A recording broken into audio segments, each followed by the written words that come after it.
Hoo-hoo!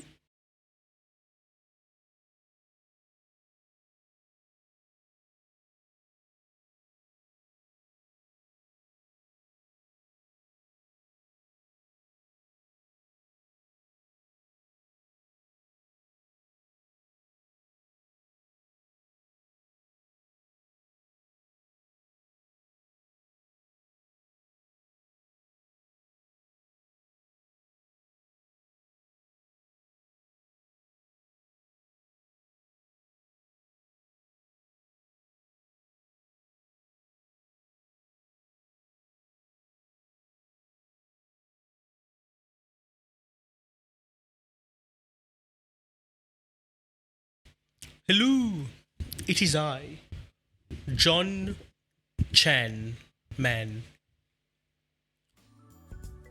Hello, we're back. Gran Turismo, Totoya. It is good. I've got my wiggly. I've got my wheel. I've got my new recipe mocha. I'm trying a different kind of Milo. See, very dark colored there. Very.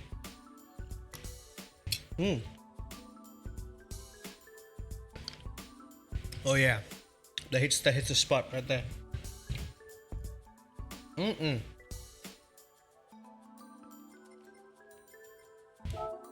good, very good. Anyway, we are back in the what you'd call Gran Turismo. Oh, flashbanged by the game, Jesus. Anyway, we're trying to practice for TGR. 11 days. 11 days, if I'm correct, to till our sim magic is back on the thing. Don't mind this. This is just trying to get the monies for it. How do we get the free money from it though? I'm interested. I'm interested. Game, give me free money.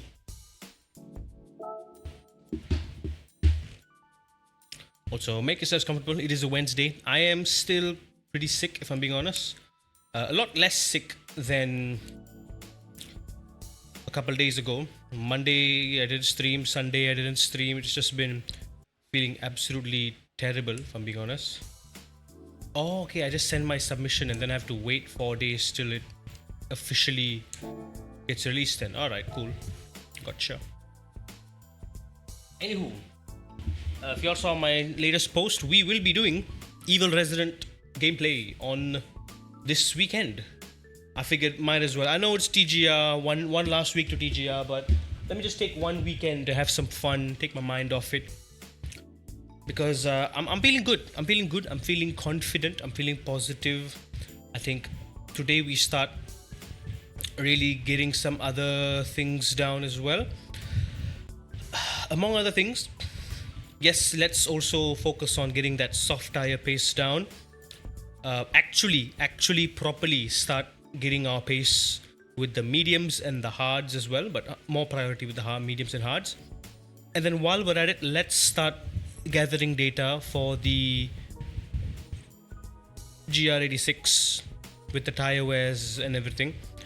As of now, I know what the data is. I know what the values are. As I mentioned, it's multipliers of 4 times 8 times 12. So we just kind of have to play around with that. With fuel, if I remember correctly, it is fuel doesn't have any multipliers. Fuel is a static multiplier at times 2. Let me just do a double check with my matey over here and just see if it's correct. I just gotta lock in, man. Welcome in, Potato. Welcome in. I will still be coughing. I will exhume the odd cough here and there. I am still not fully recovered. But all things considered, I think I'm doing well. Day 3 of being on diet. Things are going well, I would say. I'm still fat as frick. Turns out my little watch I got there, it can actually measure your body composition, like how much muscle is in your body, how much fat is in your body, and I think that's very cool. So it turns out I am 25% fat. I'm medically, scientifically a quarter fat. right? So I just want to get rid of that as much as I can. Let's bring it down to at least 10%. I think 10% is like a nice healthy amount of fat to have. You know, I just want to have that. I just want to have that much. 25 is a lot, man. And 25%, specifically, that's close to like 25 kilos of fat. Yeah? I have 25 kilos of just fat. So that's 25 kilos of useless material in my body, which I'm trying so hard to get rid of. And I really do. Forgive my hair. My hair is all over the place today. Might get in the way of everything. But yeah, we are running out of time. For being honest, I've started late because I came home from work late today. Yes, I am going to do a 4-hour stream. I know I'm going to be tired. Yes, I'm going to go to work late tomorrow, but screw it. I need to make some sacrifices. We have one more week to go. I think around 15 would be a good target for now. Yeah, going from 25 to 15, that's a 10% cut. That is still massive. You're right. I think right now I'm hovering under 90 kilograms, right? If I can get myself to sub 80, I think I'll be pleased for now. At least I'll see some progress. If I can be 77, 78-ish, if I can go from like sub 88, 85 to like 78, 77, 76, I'll be very happy. I think from there I can just get the momentum to keep on going in. So I've been dieting pretty well. I'm not working out. I'm still exhausted at work. I have no time to go to the gym, no energy to go to the gym, to be honest. I literally just go to the gym and there's like a lounge in front of my gym and in my office. I just fall asleep, dude. I just fall asleep in the lounge for like an hour during my lunch break. It's no longer even a lunch break. It's just a nap break at this point. I just fall asleep. I'm exhausted. There's like comfy cushions and it's dark and warm. And I just fall asleep. I've been doing it for the past 2 weeks now. 2 weeks. I can't find the energy. Add to that also, I'm sick.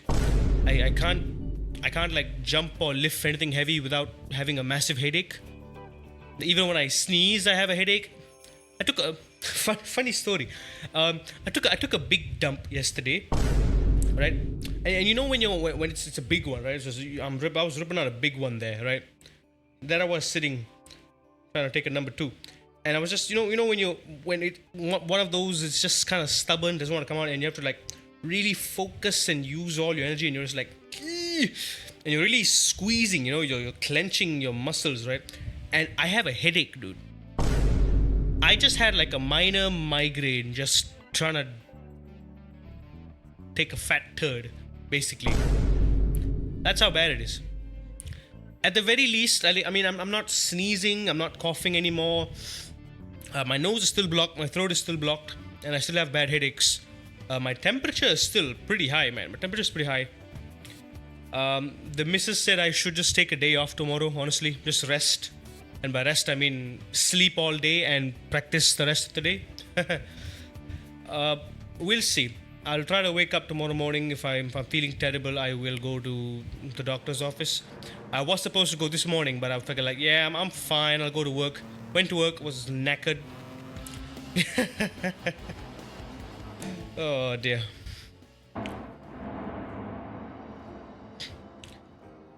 So that's the story of how I took a fat turd and that gave me a headache. Anyway, make yourselves comfortable. Let's just jump right in. Let's get ourselves a good old warm up with the GR86. Today, of course, I think today we will focus primarily on the semi-final combo first, which is GR86, primarily GR86, and then we'll do a bit of Super Formula. We'll start gathering data for those, get some stage 1 data, preliminary data. I say stage 1 because from a pattern that I've seen is my fast laps come from a rather aggressive driving style, and then I do tone my driving style down a bit to extend the laps, to extend the tires, extend the fuel. I'm going to do that next week on the final week where we are pushing. So that's where we fine tune the strategy. So I can really see, okay, aggressive driving style nets me this much laps for this much tires. This is how long the tires will last. A safe driving style, I can extend it by a lap or 2, depends, right? So that data really helped for Deep Forest. So I know what kind of style I needed to adapt. Even though if it wasn't the fastest out of the lot, I could just trust my strategy and just play it through. Sometimes it is okay to go a little bit slower as long as your strategy plays out. in the end, it's all about maximizing the overall time you are in the race. That's what'll keep you ahead. Hi, Steve. Welcome in. Nah, I gotta go fast. Can't if my tires are red. Can't my tires are cooked. Also, I changed my headphones, little ear cap here. They used to be the white ones, but they were getting yellow, man. They were getting yellow.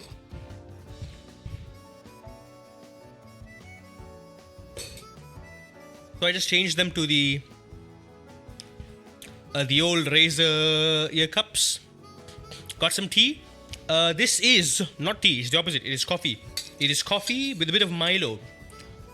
Funny enough, I'm trying a new recipe. I'm not using the usual Milo. I'm using Australian Milo. I'm using some Australian Milo, mate.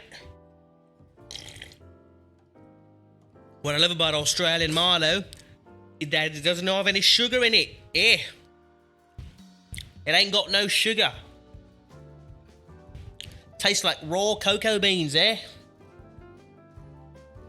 So it's got the flavor of Milo without the sweetness and the sugar and the diabetes of the Milo. How did I get them? You in Malaysia, you just go to like these fancy ass grocery stores. Yeah, you can find them there. It's like in a can. It's like $40. Heckin' expensive, but worth it. Worth it. Again, this is my recipe. This is my go-to recipe. This is what keeps me up during streams, during the day. I'll take this over Monster, over any old energy drink any day. It's like mocha. It is good, proper mocha.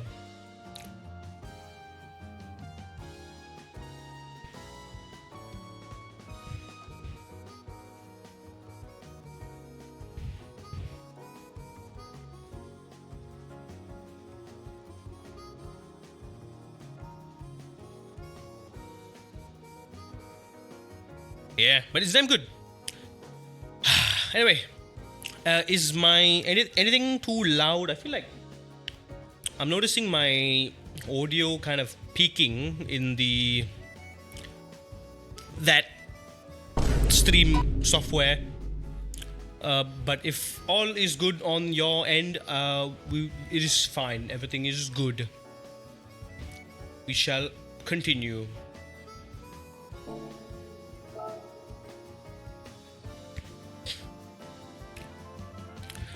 Guys, where shall we? All right, I'm leave it up. I'm gonna leave it up open to the audience.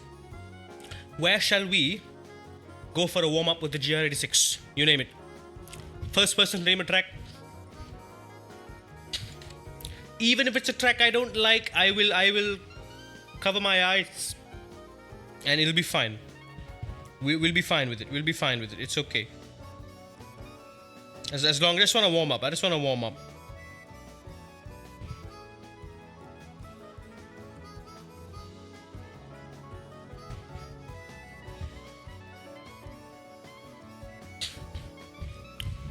God damn it! The unanimous Nürburgring.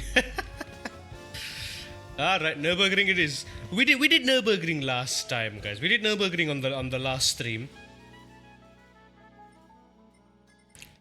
Ooh, endurance. Let's go. Cause we like seeing you suffer. Bold of you to think I'm suffering. It's time in the oh, there isn't morning for this? Okay, weird. Guys. Oh dear.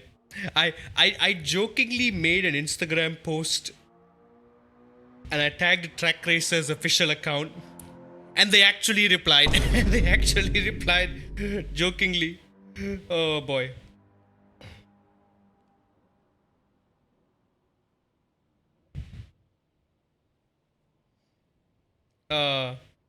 At this rate, honestly, I think I might just go with the track racer. Yeah.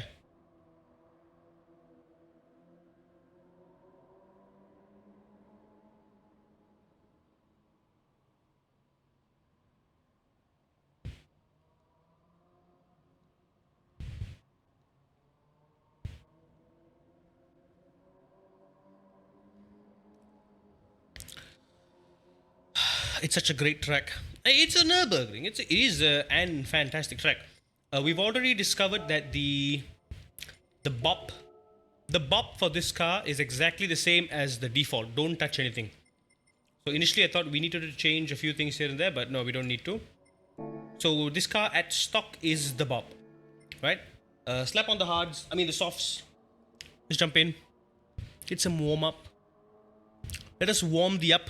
Also, in case you all didn't know, this Saturday I've decided we will get the ball rolling. We'll start our playthrough of Resident Evil 2. Start off Spooktober. Technically, it is Spooktober already. 31 days to Spooktober. 11 days till the magic is back. 11 days till the magic is back. 31 days till Spooktober. But Spooktober begins now. But technically, it begins in like 3 days. I figured, yeah, even though we have 1 week to TGR, it's not the best time to be playing a spooky game. I figured we'll just take 1 day. Just 1 day. One Saturday. I'll try to do a long stream. I've realized that Resident Evil 2 is actually a pretty short game. So we might be actually able to finish like a single full playthrough. Maybe a single and a half playthrough. Because there's 2 characters, right? There's Leon, there's Claire. So apparently there's like 2 different storylines you got to play through multiple times. A total of 4, I think. So we'll see. We'll see how it goes. It shouldn't be too complicating. We'll figure it out. But I want to do a long stream Saturday. Just have some fun, blow off some steam. And then Sunday onwards, we're locking in. We're locking and loading and putting a 9 milli in the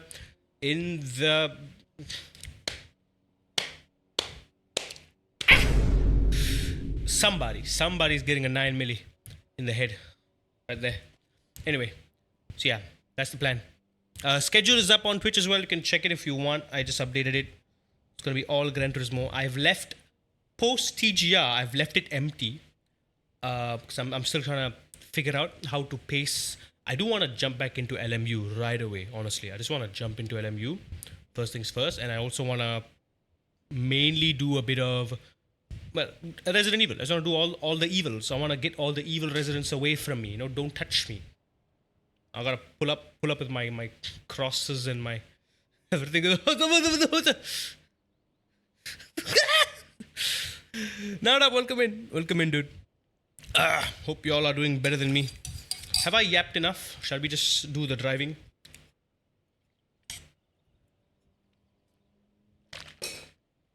Now, bear with me. I haven't streamed in a couple days because I've been super sick.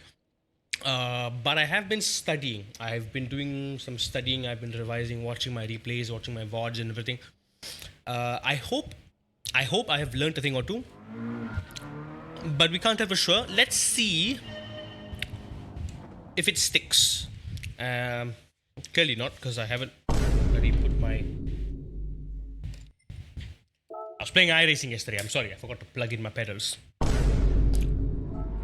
Because I use the direct USB connection for PC, and I use the RJ45 cable direct to the wheelbase for PlayStation, because that's how it works, right? Because it's easier to calibrate anything if that happens that way. Should work now.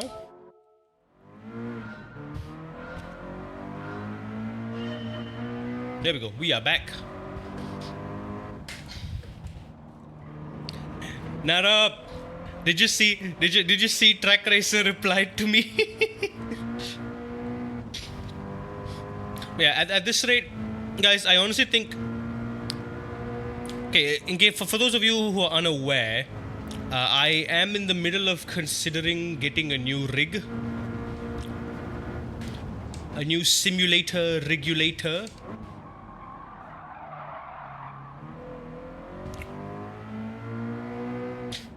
My choices are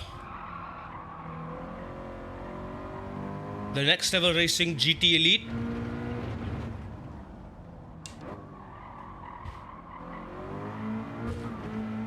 the Track Racer TR80. Both of them are 80 by 40 aluminum profile rigs. And there was this pretty neat 120 by 40 aluminum profile rig I found on Facebook Marketplace. But it's like a made in China, no brand aluminum rig. It's kind of wonky, kind of shoddy. If anything happens to it, that's it. There's no warranty. There's no like I can't contact the OEM or anything. When it's gone type of deal. Also, hold up, there's a massive audio delay on my end. I need to reset my audio real quick. Let me do that. So, a few things to consider, a few main things to consider is that the one I found on Facebook Marketplace is literally half the price. Like, no kidding, it's literally half the price of that from. It's half the price of a brand new track racer or next level racing one. And the one from Facebook Marketplace, it does have a bit of a shifter stand and all that. It comes in with a built-in monitor mount as well, which is kind of neat. But I would still need to get a keyboard and mouse tray separately. I would also have to get an OEM version of it.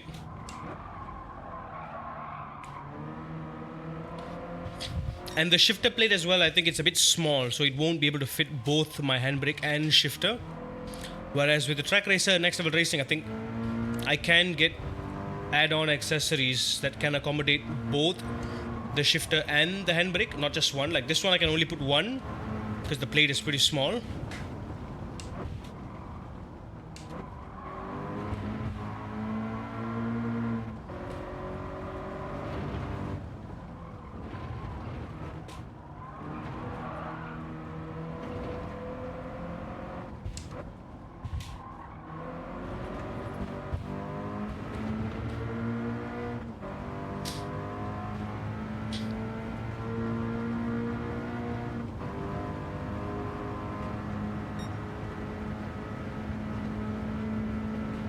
It is a lot, not gonna lie.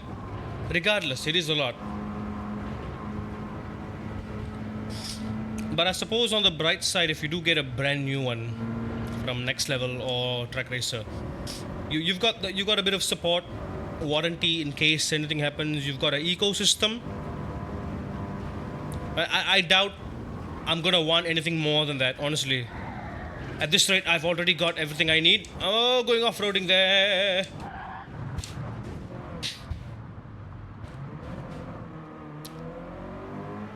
But fine. Make a mental note on the pros and cons. Pros, shiny. Cons, we need more money, Arthur.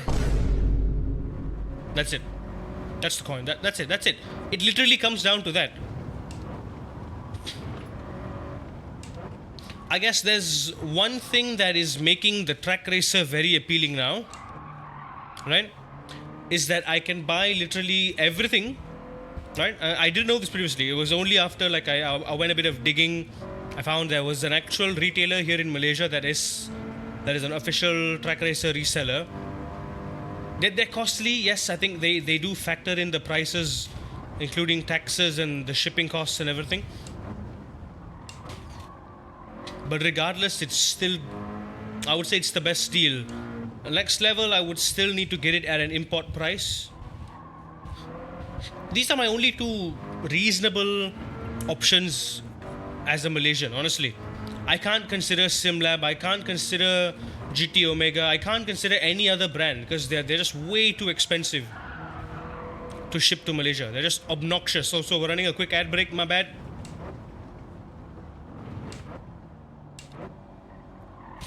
Buying brand new, you get warranty, assurance it's brand new, so some customer support. Yep. And I have the confidence in knowing that once I put it together, I'm likely not gonna take it off until I like get my own place and move. But regardless, it is going to last me forever. That's kind of the intention. So I was talking to Narab about this as well. I don't mind splurging a little bit more because I know this is going to be my forever rig. I'm literally going to keep this till the day I die, till the joints get rusty and break themselves apart. I'm going to keep it for that long. I'm going to hand it down to my kids. I'm going to make them racists. I'm going to make my kids racists. I'm going to make everyone I know racists, That's the kind of rig I want it to be. That's the legacy I'm looking at here. Like this second-hand rig, for instance, I've only had it for less than a couple years now. Less than a couple years. Heck, less than a year. Less than a year. At this rate, we're approaching a year. I got it late last year. And it's already rusting here and there. It's not aluminum. This rig is not aluminum. This is steel. So because, sometimes it's hot in Malaysia, I sweat. Anywhere my sweat drips to, on the painted metal structure, on the bar or whatever, it rusts. So the gear shifter, the sides of the plate, the bracket of the seat, so all those parts get a bit of rust. They get rusty. The paint's starting to peel off. So you can see the effect of time on this, right? But with an aluminium rig, I just want the confidence that it will easily last me. Even if anything does go wrong, it at least last me a good 5 to 7 years. Right, 5 to 7 years. That's what I'm hoping. If it can last me 5 to 7 years, I mean, if I'm not a real racing driver by then, I have failed at life. I genuinely have. There's no better way to put it, to be honest. So it should last me either till I die or till I become a real racing driver, whichever comes first. And it's good enough, honestly. Both is good enough.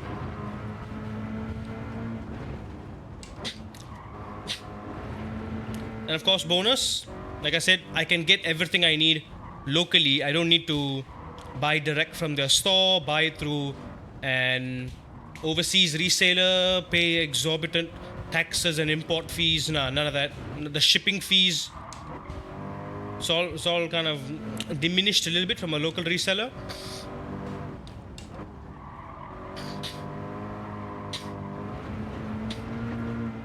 So if I were to go for the track racer, I can get the keyboard and mouse tray, the swivel one that you can bolt onto the rig. I can get a shifter and handbrake mount, both of them together, and that's all I need. That's all I need. More importantly, I think would be the shifter and handbrake mount, because I have a shifter and a handbrake. I just haven't been able to use them much. Apart from my shifter, I do use my shifter every once in a while. I use it for rallying, I use it in race room.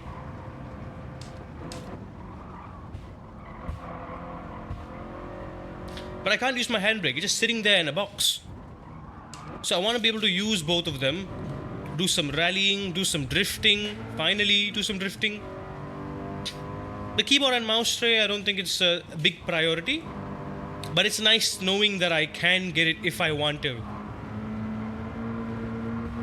Right now I have my IKEA desk here, that's fine, it does a good enough job.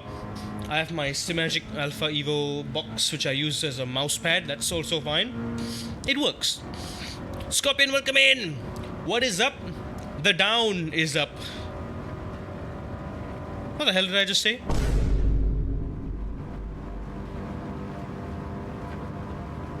Nothing much, just a big headache, that's what's up.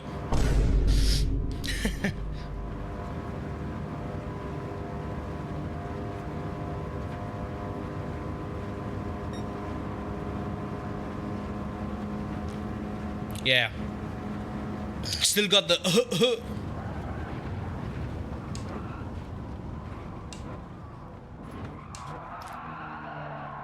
Also, I did my first ever race at Mexico yesterday on the iRacism. It's pretty fun. It's pretty good. My laps are slow compared to top split, but it was fun. It was fun.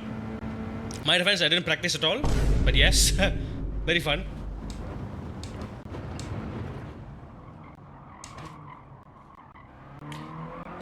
I got P3. I started P3 for this first race that I tried. And then on turn 1, of course, turn 1 of Mexico is down a very, very long straight. Guess what happened to me on turn 1? A moron sent me to the Shadow Realm. Ain't it fun when that happens?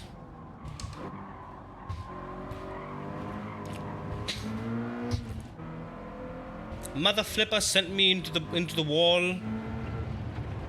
One-way ticket to the pits.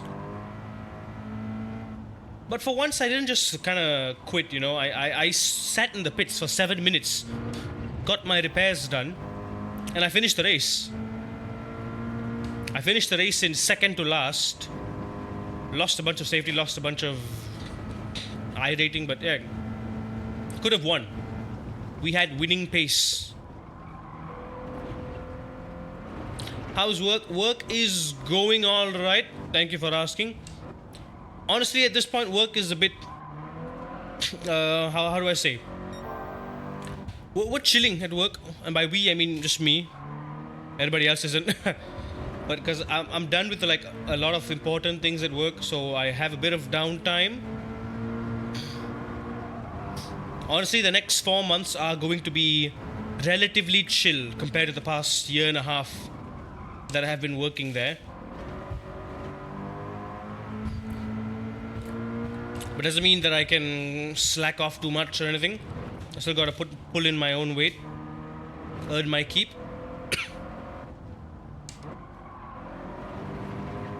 But yeah, on the bright side, it has been giving me quite a bit of time to, you know, rest,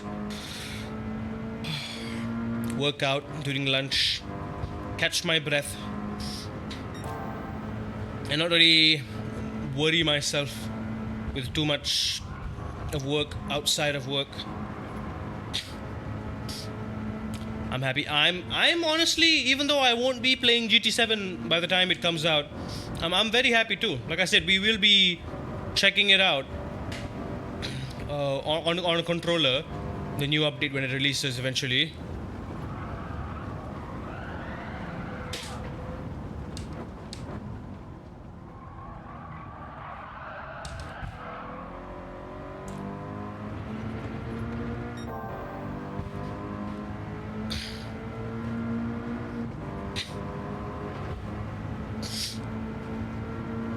I'm just glad that's over. But yeah, this sudden random sickness out of nowhere that started off last Friday. I don't know where it came from. I don't know why it came from. Just came out of nowhere and it's bothering me and it's crippled me for the past 4 days. I did not practice Gran Turismo for the past 4 days, guys.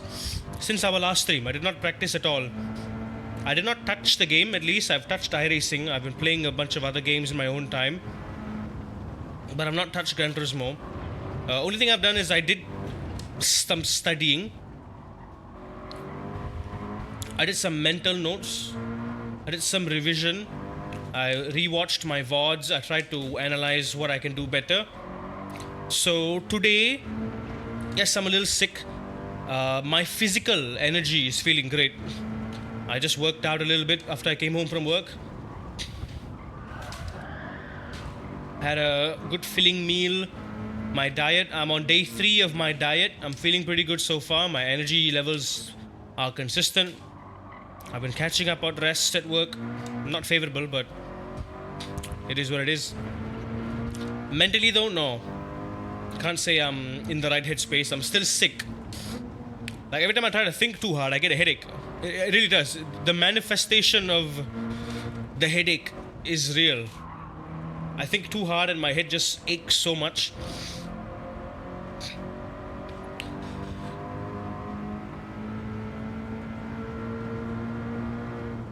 Like I'm pooping out a brain turd. Like, trying to rip one out. It's just trying to put my brain cells to work is labor intensive. And I only have like 3 brain cells. You're clearly not getting paid enough. Not giving them the energy and resources they need. I cut their funding. They're not getting the neurotransmitters. They're not getting the sleep. I've denied their PTO requests. They're working overtime. I need them at work. I need them at home.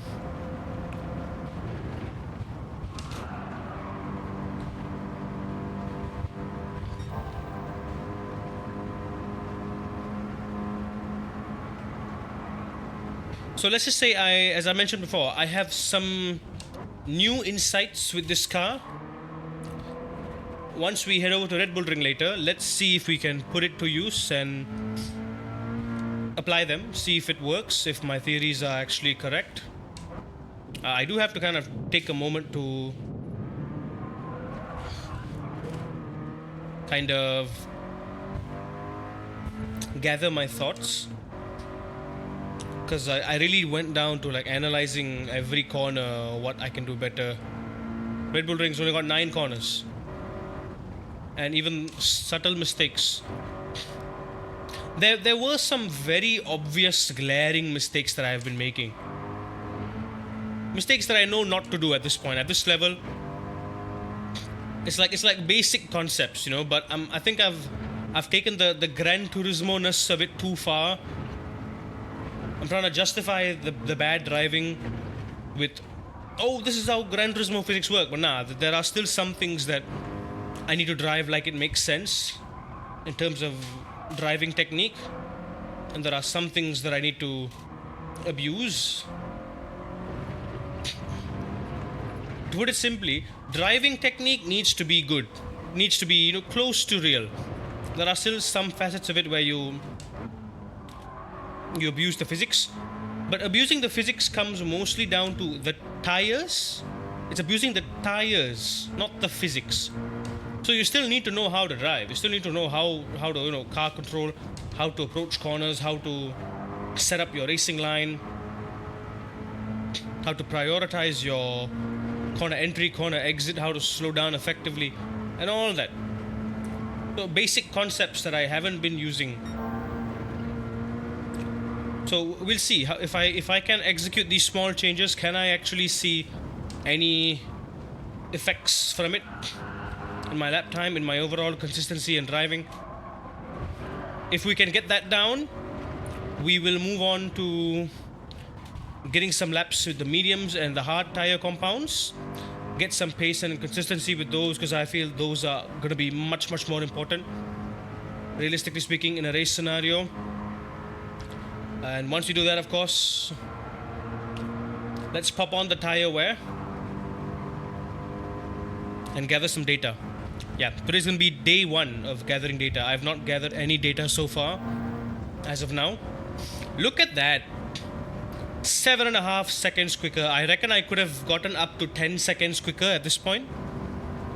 But I wasn't pushing too much. I was just kind of keep it steady. I definitely was on the limit. A lot of slidey moments here and there. A lot of neutral steer moments. You can hear the tires screaming.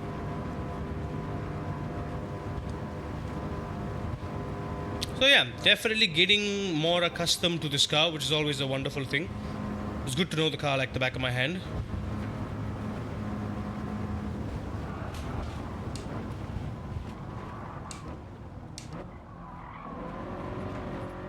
Flat out. Just like you would in the NEC. 8.5, 8.6. Can I get 8.7? Can I get 8.8? Ooh, 8.8. Ooh, 921. I think could have easily been like 915 if I really tried, I'd reckon.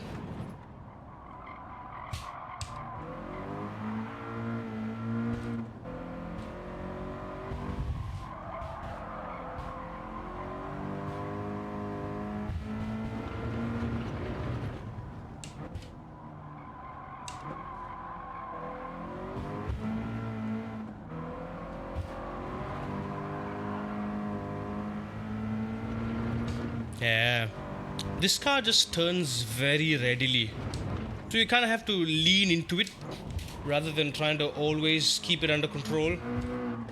Lean into the fact that this car wants to slide. That's an advantage.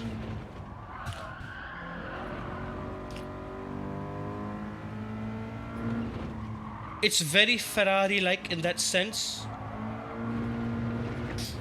And it's very willing to rotate. It wants to rotate. It has that natural tendency. Even though that was a sloppy first sector there,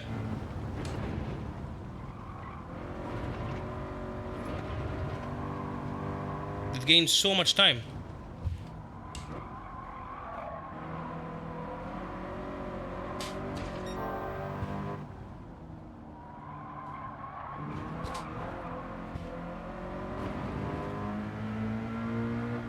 There you go, just about a second coming out of the GP circuit onto the Nordschleife.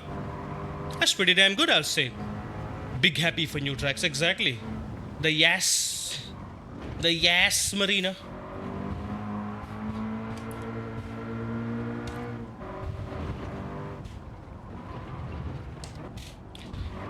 My only concern is that they are Formula One circuits. I hope the prevailing opinion doesn't seep out into the player base. I hope not everyone drives like it's an F1 lobby. People are going to be hyped. We're going to see a boom in the Apex GP livery for the Super Formulas, I'll bet you that. Oh, there we go, yeah. Understeer. Had to brake. So yeah, look at that. Even up till here, 1.3 second gain. Over the whole lap, I think I can gain like at least 5 or 6 more seconds. So yeah, 9:15. I can definitely pull a 9:15 here. It's definitely possible. 9:19 on the Delta. Yeah, definitely possible. All things considered, very happy with that lap. And look at that, we're only like 10 seconds slower than a LaFerrari. A LaFerrari. That thing has like 5 times the horsepower.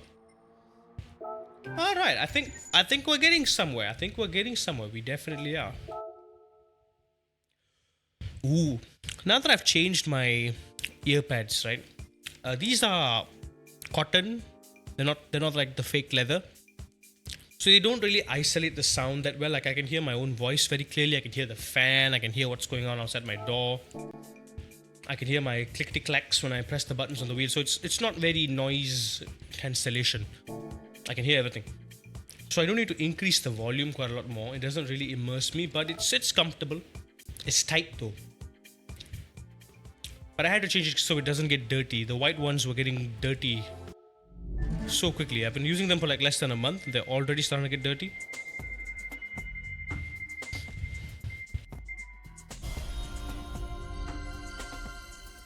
Alright, shall we jump in and get some practice at the red ring? The red ring of the bulls?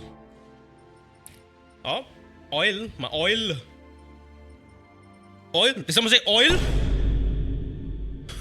United States government be like, hey, let's change our oil. GT Auto. Oil up, boy. We gotta oil up. Let's oil up. Give it a bit of a scrubby scrub. Scrubby scrub scrub. Give it a wash. Ooh. I have found 2 new potential sponsors. Or realistically, brands I wish would sponsor. They're pretty cool. I found I've been consuming this particular brand of yogurt for a very long time. I've got my protein milk. I've got my granola bars. Yeah, these are great. Rokbi protein smoothies. They're wonderful. Taste great. I got my granola bars and now my yogurt. And I'm starting to see a pattern. I'm starting to see a real big pattern. They're all Australian brands. But I don't think it's a coincidence either. Australian brands are just good. Australian foods are just healthy. Y'all are healthy down there. Y'all are real healthy down there. Wish I could have a taste of that. No? I'ma pop down there someday. Slap on a big juicy one on the barbie.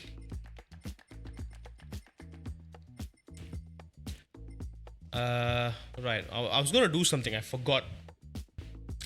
Never mind. Let's just let's make the lobby. Anyway, yeah, there's this yogurt brand that I really like. It is Australian. And there's also okay, I know what. I'll talk about this in a different stream. I'll talk about this on like Friday. Never mind. But basically, I tried this for the first time in a kart race. They had a sponsor for like an event. And they had like these nose strips, these nasal strip thingies where you stick it on your nose. And what it does is it basically just opens up your nose holes, right? So you can breathe. It's such a simple thing, and yet it works so good. It's just like, it just opens up your nostrils, and there's air I can breathe.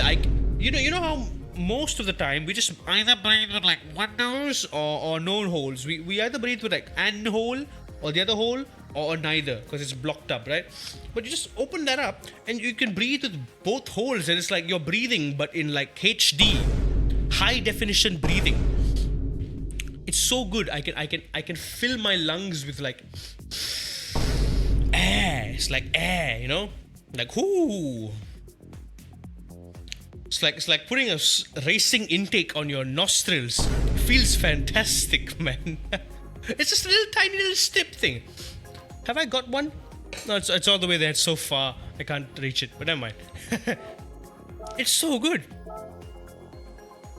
So maybe I might be inclined, and maybe once you've done a few more things, once you've made a bit of a name for ourselves, might be inclined to ask if they might be interested. Not just for us, but like for Pepega as well, maybe. It's cool. Bottom line is, I just like supporting brands that don't sell complete junk, right? B, it's gotta serve some useful purpose, right? So healthy food, check. This case, it's what do I say?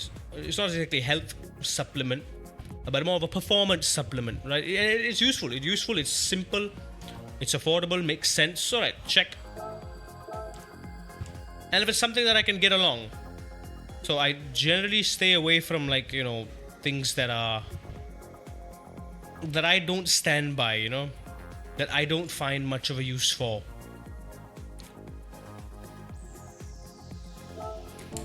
Quick check. Oh, have we bopped it yet? Do you remember that toy when we were little? There was like little things like it says bop it, and it like little AI voice. Not AI, it's like a little automated voice will tell you to do stuff, and like bop it. You gotta press it, like twist it. You gotta pull it, and like yeet it. I remember going to the store, and like on the display they'd have that thing, and it's exposed. It's not like in a closed box or something. So you can just pick it up on the shelf. You press the button, it turns on. It is already powered with a battery. You can just start playing it. So my mom would be doing shopping, and I'll be just there, just playing the damn bop it. I'm just having fun. I'm just having fun there in the toy aisle. Oh boy, I was a weird kid. I just play that until like some sales assistant comes and shoos me away. Like, hey kid, you can't play that. You gotta buy that. Clearly, lady, if I could, I would have purchased it already, but as you can see, I'm broke. Alright, setup looks good. Let's progressively go through it. Go with soft, and then medium, and then hard. We'll go step by step. Right. Oh my god, I am feeling exhaustment already. Ooh, yeah, nah. Whew. My eyes, man, my eyes.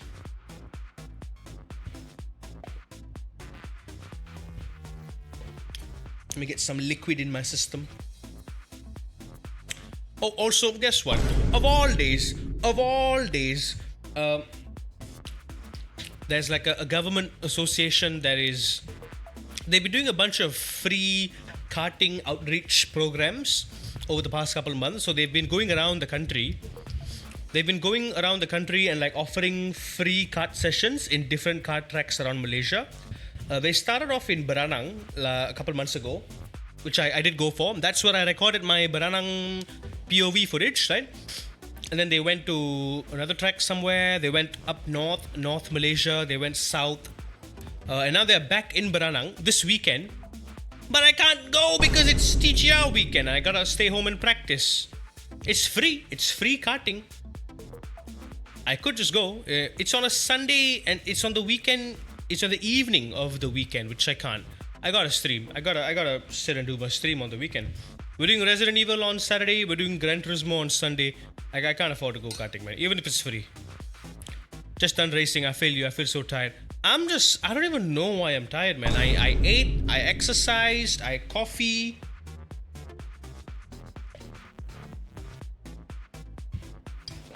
still so tired. I've been hydrating. I've been doing all the right things. We're finally in the lobby. Yeah, I see you there. First thing, you're up there.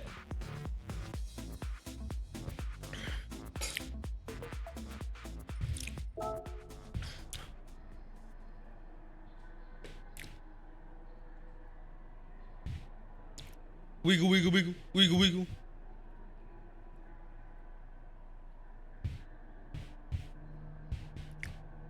Wiggly, wiggly, boo.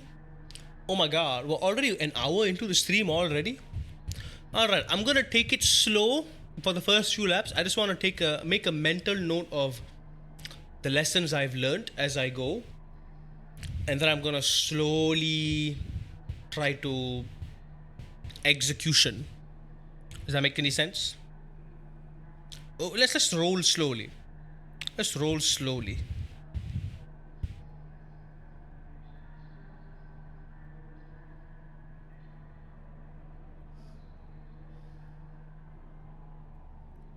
Yee-haw. Yee-haw. Ohio. Also, lads, yeah, I am putting up my rig for sale because why not?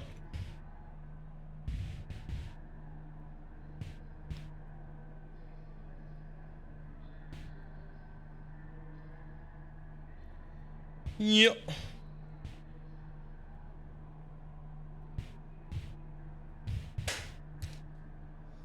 Ferradura la Raginja. Pinheirinho.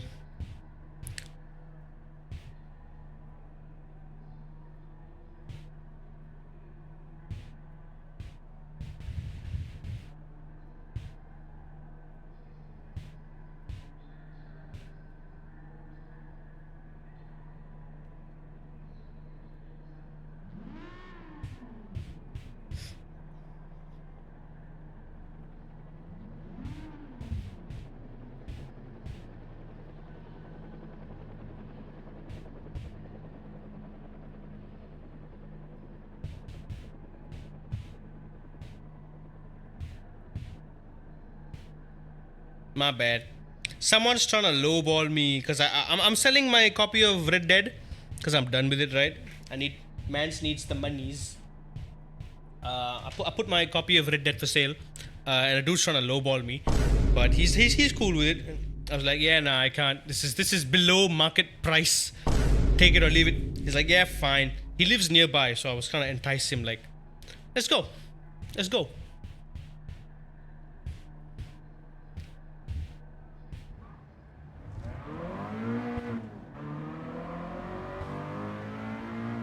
Okay, let's see if I remember my markers, remember my references. Holy cow, I forgot how uncomfortable these mufflers are. So, a pro tip that Akil gave us during our last practice is that the edge of the RPM gauge acts as a track limit indicator.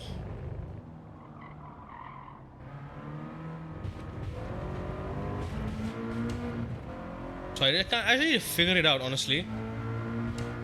I still don't remember my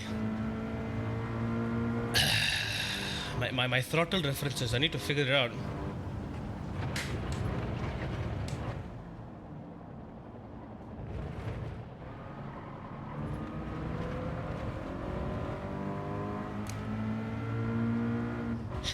Honestly feels a little bit wrong.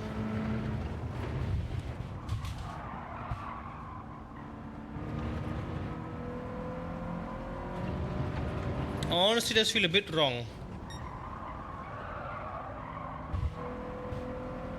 I miss ACC, I'm playing it now. I miss ACC too, not gonna lie.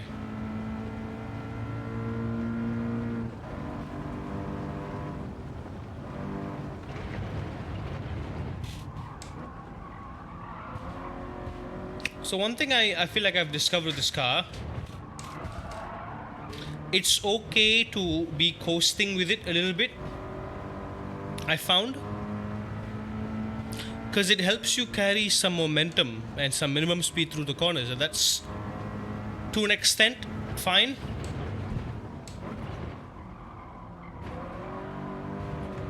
It's like that. It was an aggressive trail brake turning in.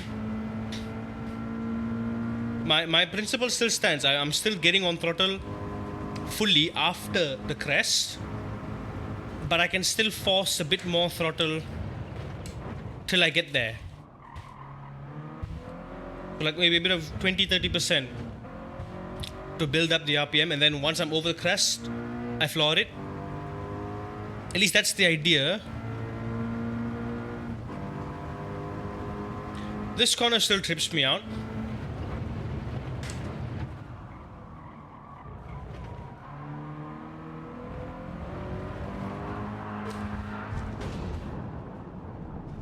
Oof. That was a doozy. The line was good. The line was very good. Line very good.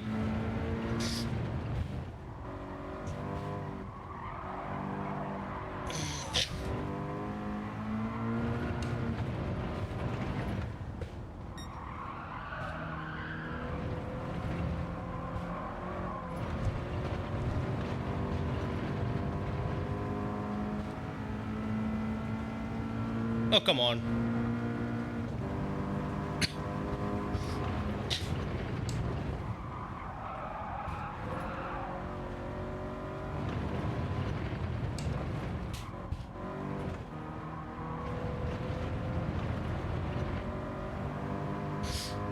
Try feathering the turn. Yeah, no, I'm aware.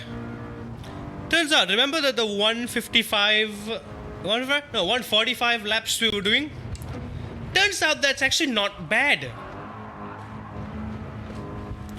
Turns out... Okay, remember Akil did a 145.1.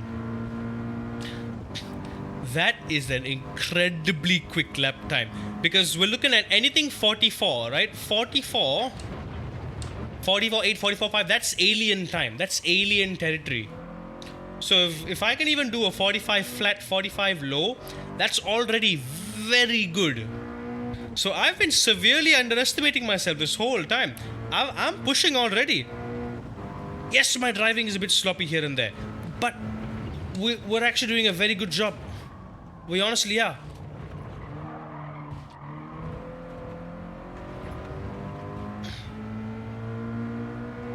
And on the bright side,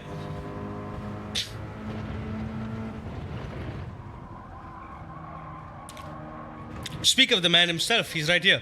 He did 50. No, I think you're... No, I swear to God, you did like 40, 45.1 or something. Did you not? I did a 45.6, I think. Yeah, I did a 45.6 or a 45.5. That was my best time.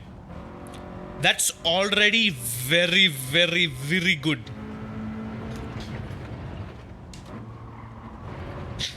I wouldn't be surprised if a 44 is possible, right? I wouldn't be surprised. Right? But that's like Taj Ayman, Nakib Aslan territory, right? Right? Let's be real. That is the territory of someone who plays this game for a living, and someone who drives the IRL car as a career. Right? We can't touch that. No surprise if people like that can pull a 144 out of their ass. Perfectly reasonable. It's possible. But for the common man like me and you, I think a 45 low, 45 flat is more than enough. It's plenty. Plenty.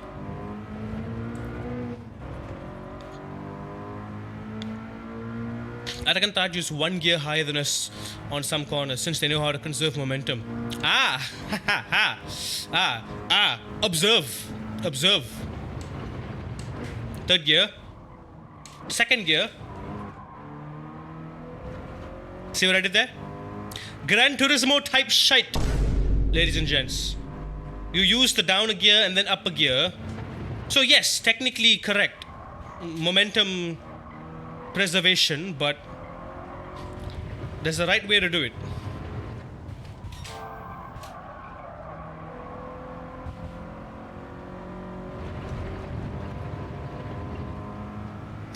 But you're right about one thing. This car needs a higher gear mostly. It doesn't like going out of the corners in a higher gear. I mean, in a lower gear. What am I saying? It doesn't like exiting corners in a lower gear because it induces too much wheel spin. Because this car naturally likes to rotate. It's very Ferrari-like in that sense.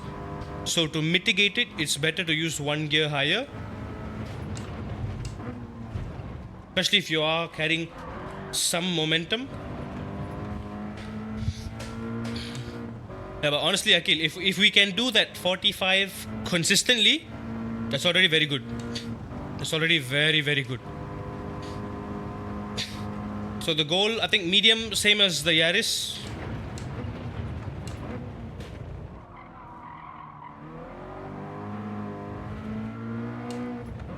One and a half, 1.2 to 1.5 seconds slower, and then medium to hard another 1.2 to 1.5 seconds slower. We're thinking of getting Nordschleifer for $4. Is it worth it? I mean, you do a lot of ACK, don't you, Nadab? Might as well, shoot, go for it. ACC's Nord is one of the best Nords ever. Second only to Race Room.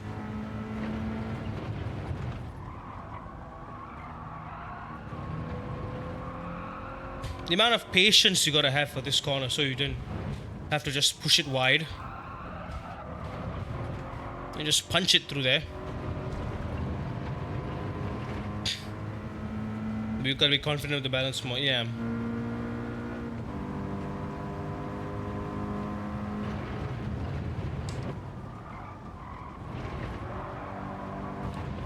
Hey. Track limit.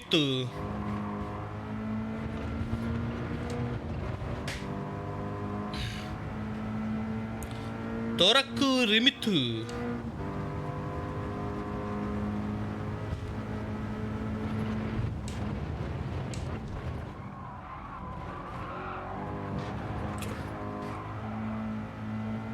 At this rate, I'm fine with every other corner. Turn 1. I'm getting a lot better at pushing every single other corner except turn 1. Turn 1 is really hit or miss for me. I either get it or I don't.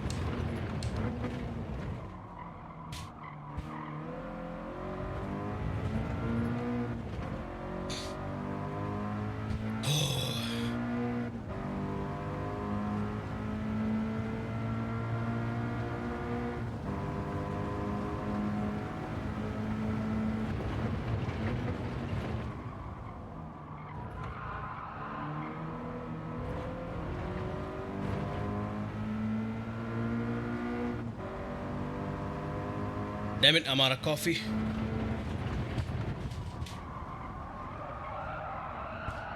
Gotta be really patient. Really gotta hug that inside curb. Just push that wide.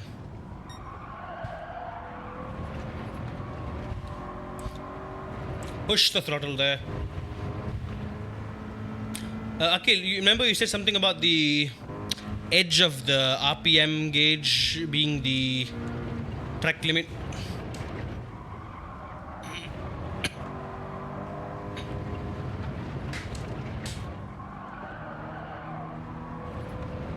Something like that. Let me double check.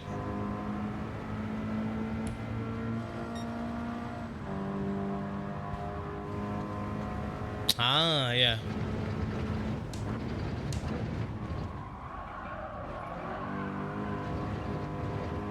Could have gone on a bit more.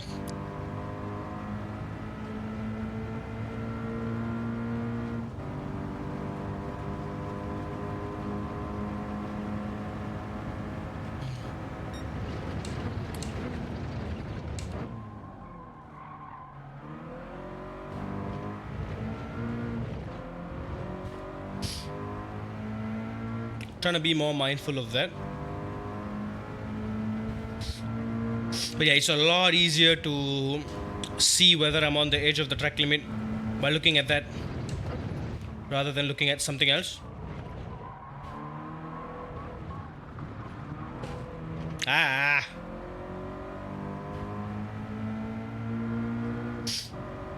The principles that I've discovered over the course of doing this still apply. The fact that this car needs to exit at a higher gear than you might think. The fact that this car needs you to turn in a little bit earlier than normal, than other cars, because it says it's more mechanical. It's a very mechanical grip car. It has no downforce.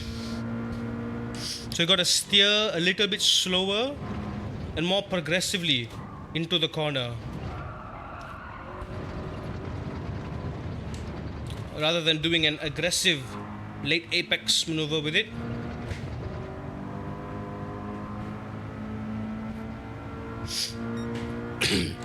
Also,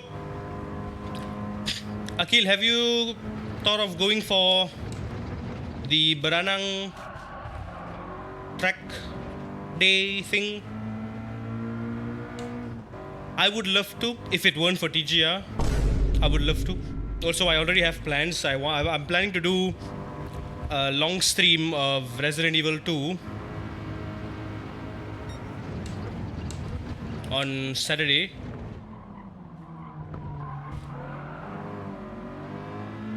Scorpion. You registered? Enjoy. Go early morning. Okay, or not early morning, but early. Take the first slot if you can. Try to go early. Hope no one shows up and you can get a free session. But usually, I think because it's 1 p.m., right? It's 1 p.m. I don't think people will be late. I think people were late the other day because it was in the morning, you know. People have a hard time going to the middle of nowhere in the morning. That's understandable.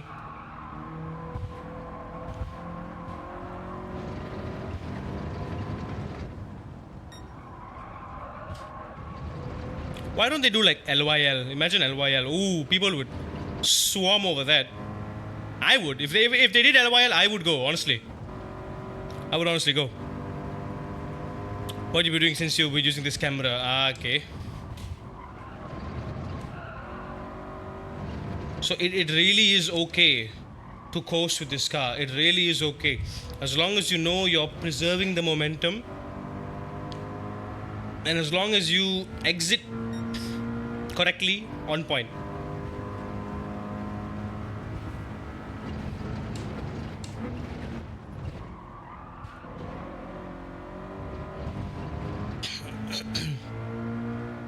Are you going alone? Are you bringing anyone with you? It's free. It's free. I told a bunch of my friends, I'm like, hey, it's free. Go. I won't be going probably, but yeah, y'all go. It's free.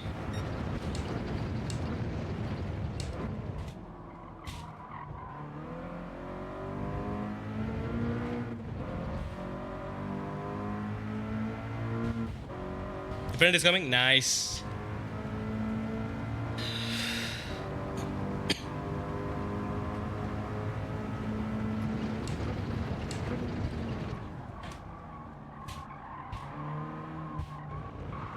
Yeah, I really gotta hit that curb.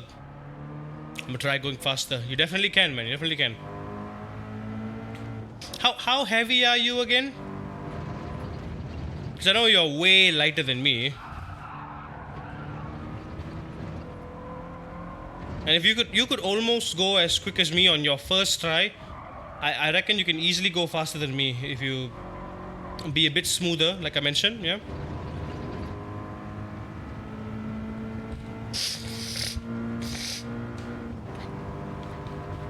Here's the thing. Aggressive with your steering, smooth with your inputs. That's the catch. Aggressive steering, because you want to find the grip and push it instantly. Smooth with your pedals. Smooth with your brakes, smooth on the trail brake, smooth on the throttle.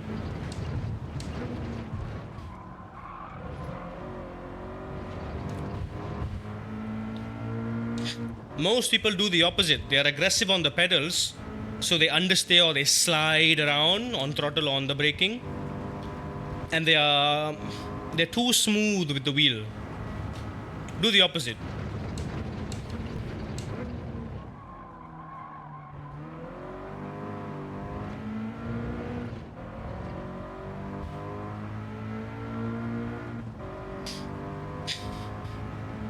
They don't call me John Go-Kart for no reason. Oh, I can't wait to jump back into like my kart sims and all that. All the track, yep. Grassed it a little bit, I mean sanded it a little bit. Don't want that, don't like that.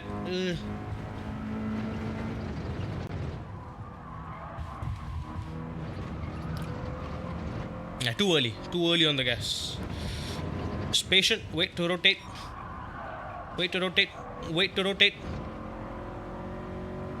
Wait to rotate to.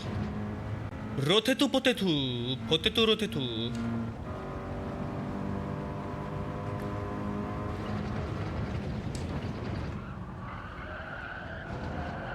There we go. Bit of coasting. Neutral steer.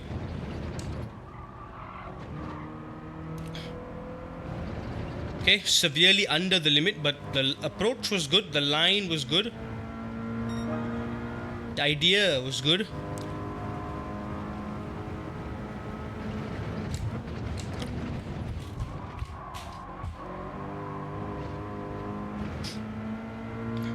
Track limit!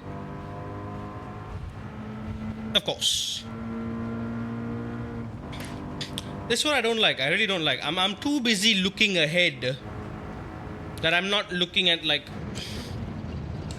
where the track limit thing is supposed to be. Of course I ain't gonna know like if I'm on the track limit or not. How would I know? How would you know?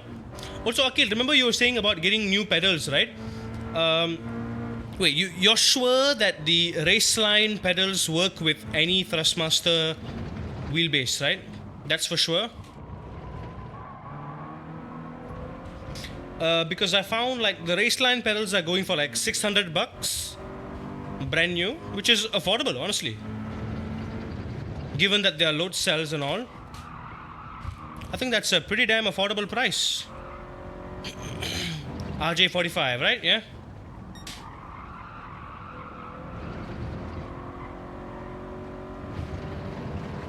That's a pretty damn good deal if you ask me. $600. It ain't TLCM, but once the load cell upgrade comes out, I think it'll be very, very worth it.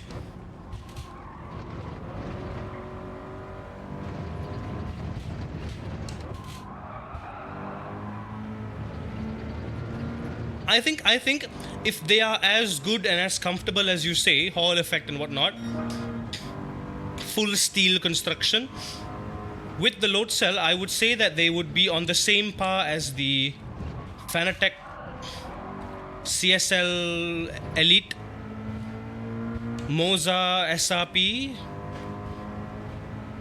Worth it. $200 cheaper than the TLCMs. Worth it, dude. Worth it. Not 200. Brand new, these are like $400 cheaper than TLCM. So definitely big worth it.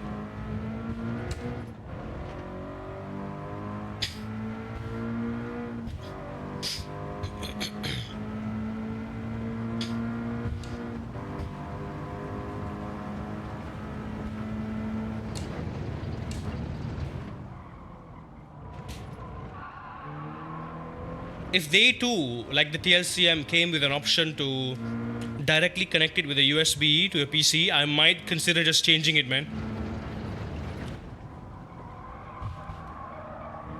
Because I've tried the Moza SRP, the Moza CRP. If they feel similar to that, honestly, I'll take it. That's good enough for me.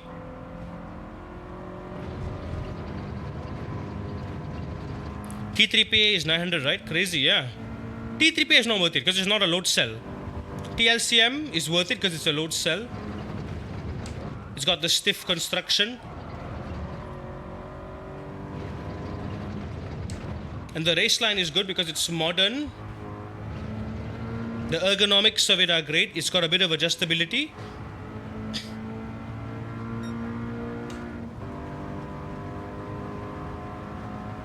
2 spring settings. Spring settings for what exactly? The throttle clutch. Oh, yeah, that's track limit.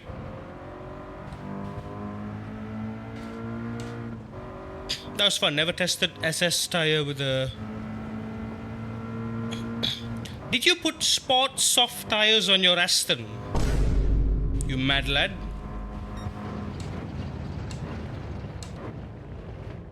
It ain't built for that.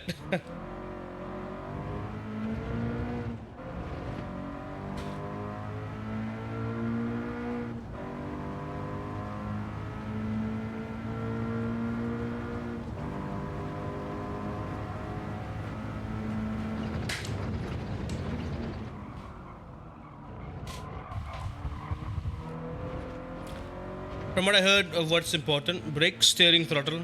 Yeah, pretty much. Spring for brakes. Ah.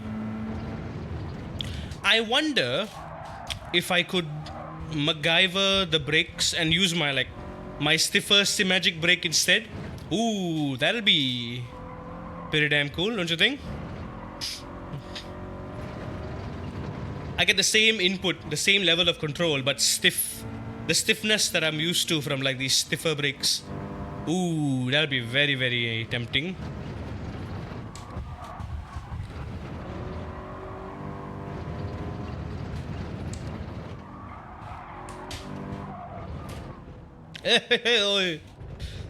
We have not been making any good progress so far. I've plateaued at 46.4.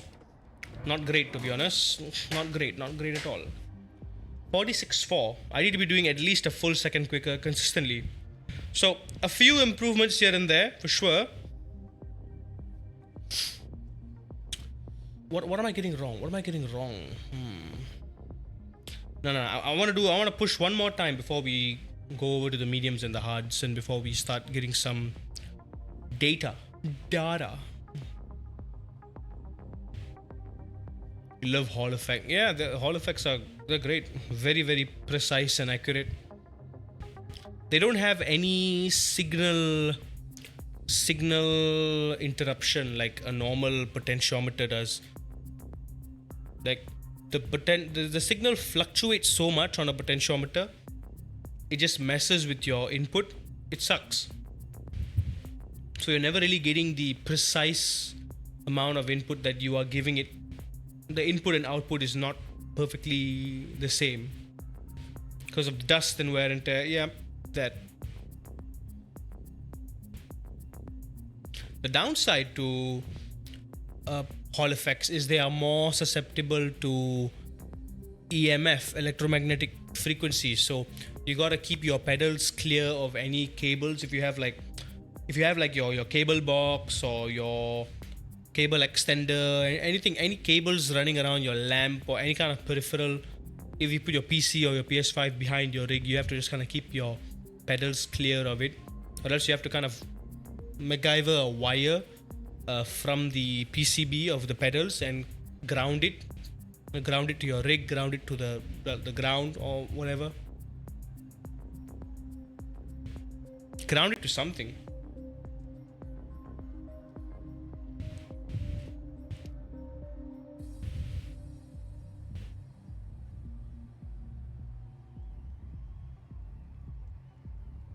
Remember that one Nürburgring race that we did that got me down from A to B? Yeah, we should not have done that.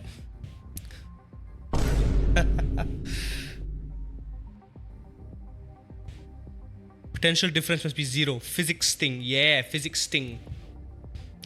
Damn, I used to be good at physics. I used to be able to explain this whole thing, but now I'm washed. I am washed. Aku dicucikan. Dicuci. Where's my el teléfono?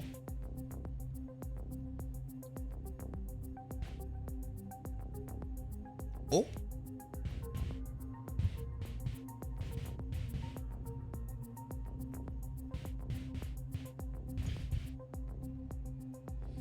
Ooh,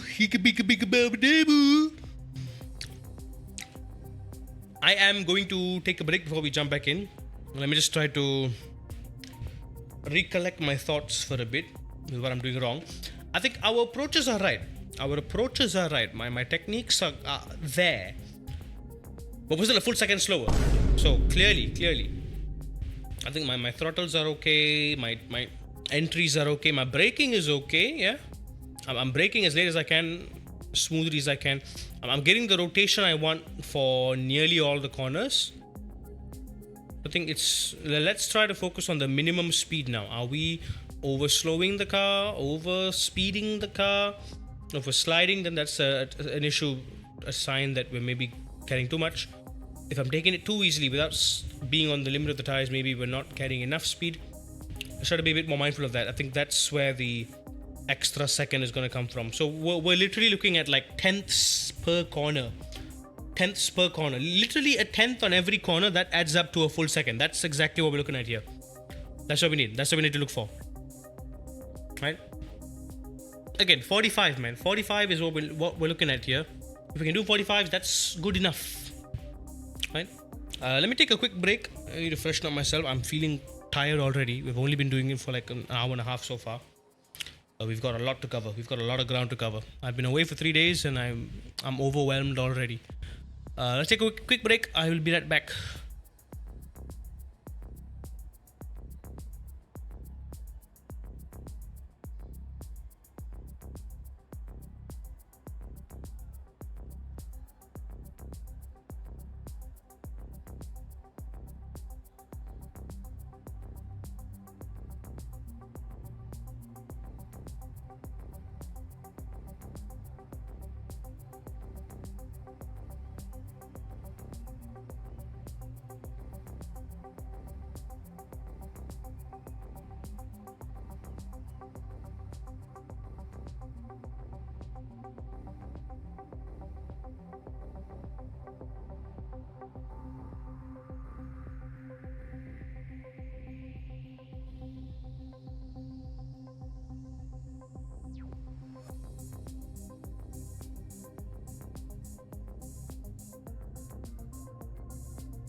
Okay, we're back. Let's jump in. I'm ready to go. You love physics but hated chemistry. Got an E for chemistry? God damn. Chemistry is tough, alright, because I think chemistry is fine, but the way it is taught in schools and in uni, I remember, was just absolutely garbage. It just incentivized memorization without understanding. That's what I hated. I'm fortunate because I had a natural curiosity for things, so I would ask a lot of questions and I would naturally try to get to like the cause of it. I would read stories about how these formulas came to be, how concepts came to be. So I understand where they come from. I understand their use and their utility and their purpose, right? And then I can easily apply them. I can understand the context in which they are applied. But in schools, they never teach you that. They never teach you the context. They never teach you the story behind it. They just say, use this formula if you want to figure this out. Why? How did the formula came to be? Why does the formula matter? Why is it significant? You don't know, and nobody know that. So no one cares. Nobody cares.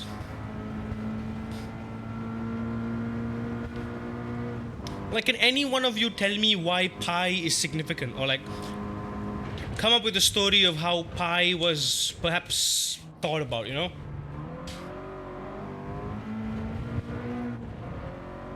I came up with a pretty decent story, I like to think, about pi, how the first people in the world maybe discovered pi.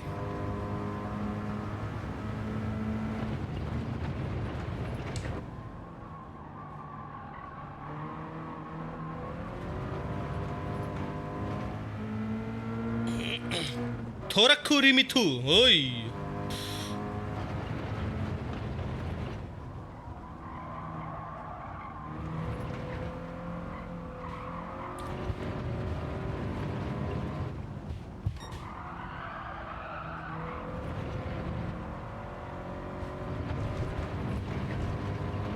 So all this wheel scrubbing, right? I'm not exactly sure.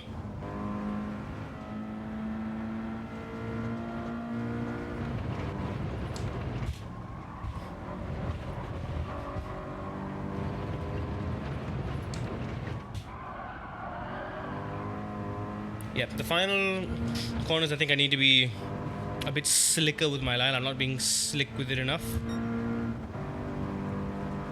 Slick ain't slick enough. This house ain't slick enough for the two of us.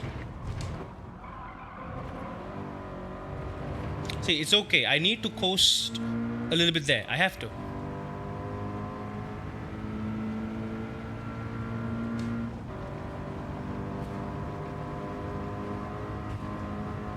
God, these headphones are uncomfortable.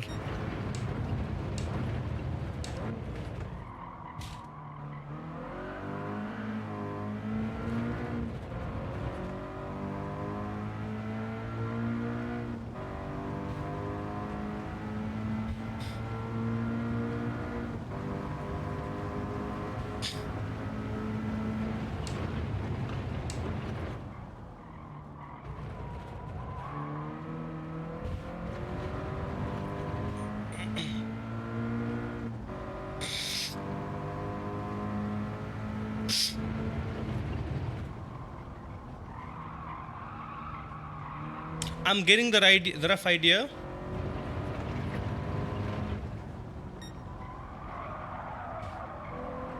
Now it's just the execution and bringing it down, getting it there, getting the lap times there.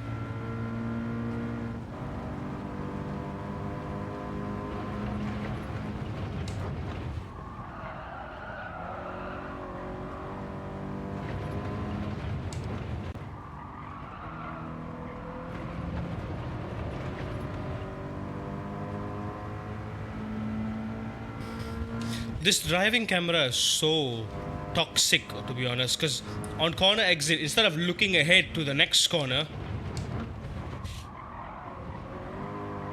I'm looking at the rev gauge to make sure the edge of it is within the curb. If it's not, I'm turning harder. It's ruining my vision. It's ruining my vision. I have no peripheral. So bad.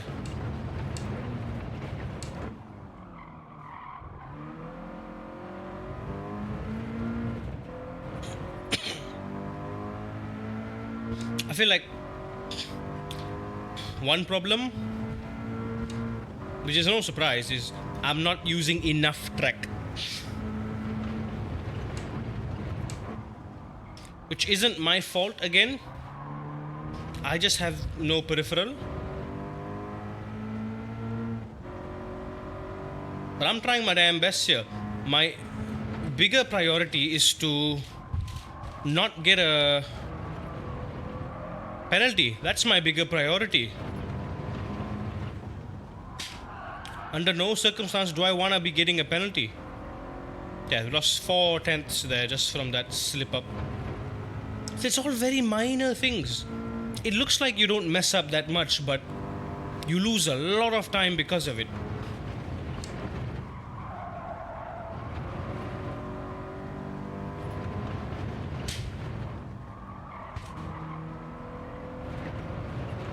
It's all about just being on the grip, trusting the car wants to rotate, letting it rotate.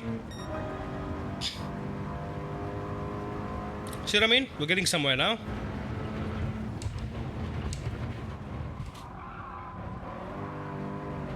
Within the curb. I know people are saying the curb is the sausage curb, the yellow sausage curb is the limit. I don't believe it. I don't buy it. I think the red and white rumble strip is the track limit. So I'm trying to keep my edge of the tire within that. Yeah, just like that. Like I said, it's ruining my vision. Every time I exit now, I'm looking at the edge of the rev gauge to make sure I'm not going over the track limit. What race have you been doing now, Rob?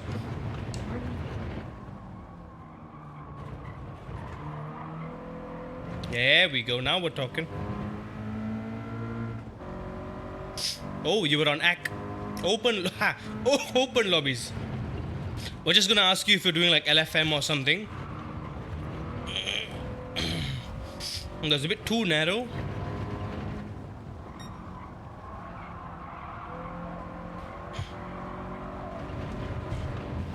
Ooh, barely.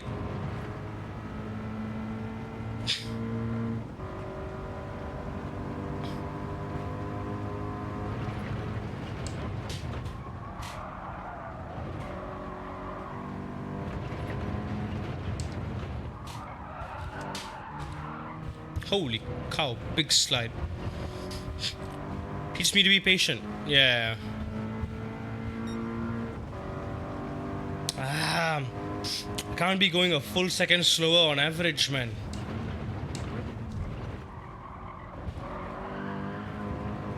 I can't be sliding every single damn time.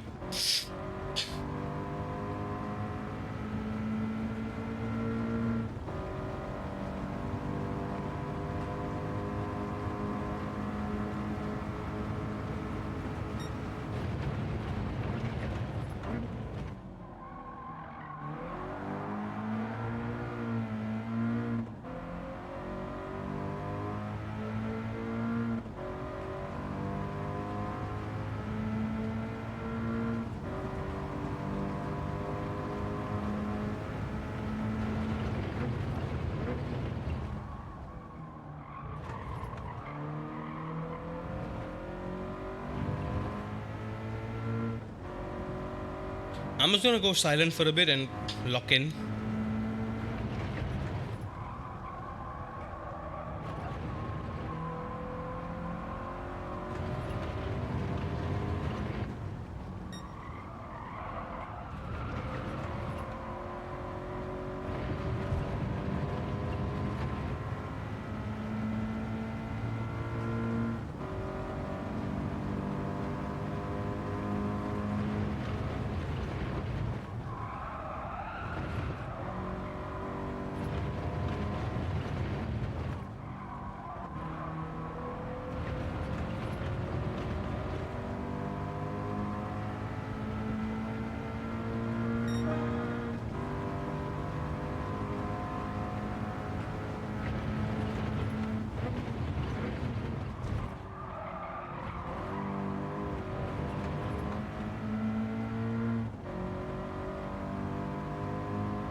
Damn.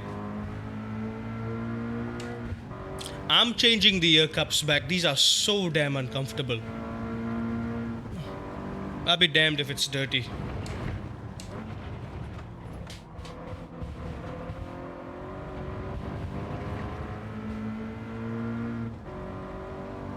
We're close though. We're doing 46 lows. But we need to be doing 45 mid, 45 highs on average. So even on the worst tire wear setting, we should be doing 45 highs at least. 46 lows. My optimum is 45. Yeah, my optimum, again, I need to be doing 45 flat, 45.2, 45.3. I've never done that yet before. Because I've got a lot of room to improve.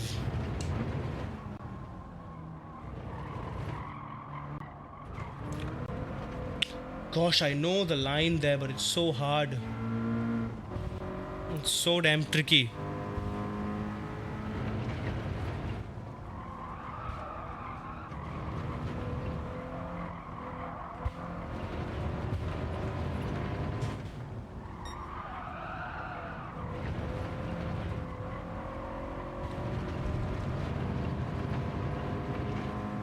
It's possible, yeah. I've done, I think my best was a 45.62. I've done it. I know the line to take. I know what this car needs from me. But to dance on the limit like that, lap after lap after lap, when I can barely get a single lap right, that's what's frustrating me right now. It's the inconsistency. Super Formula at least is predictable, you know.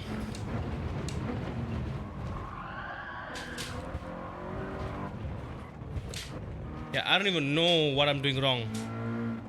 I really have been nerfed. I'm not feeling everything I need to feel, but I'm not gonna blame it. I'm not gonna blame it, honestly. I know I have this skill. It's just maybe some underlying acceptance about Gran Turismo itself that I haven't come to terms with. Like, I'm aware of what this sim needs. I'm aware of what this car needs. Turn 1, man. Honestly, yeah, you're right. Turn 1. I'm getting turn 2, turn 3, every other turn, every other sector. I'm doing pretty fine. I'm really messing up turn 1. I'm super inconsistent in turn 1. In your minivan, Scorpion. Yeah, legend.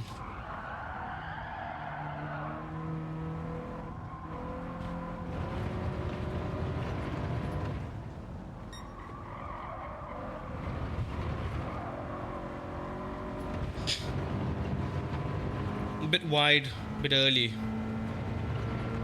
Again, no, I know the line. I know what the line is.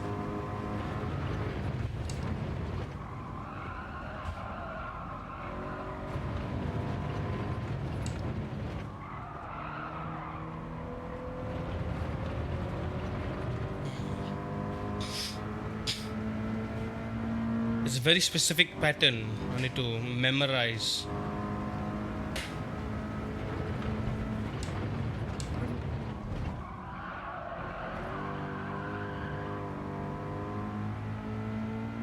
I'm oversteering too much into turn 1. Maybe I just gotta turn less. 100 meter is the braking zone. Like it or not, 100 meter is the braking zone.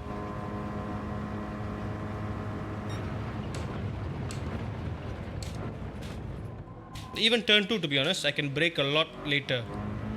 It's also 100 meters. Turn 2 can be 100 meters because it's going uphill. The gravity slows you down a lot more.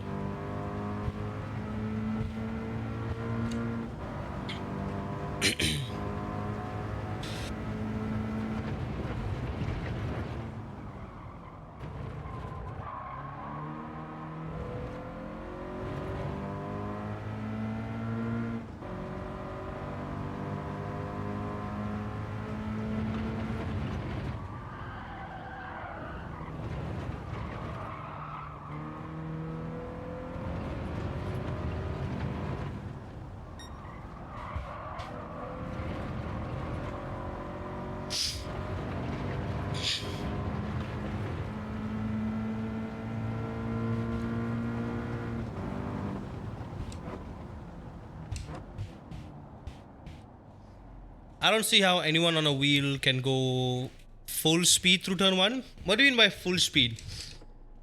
No one can go full speed through turn one. You have to brake.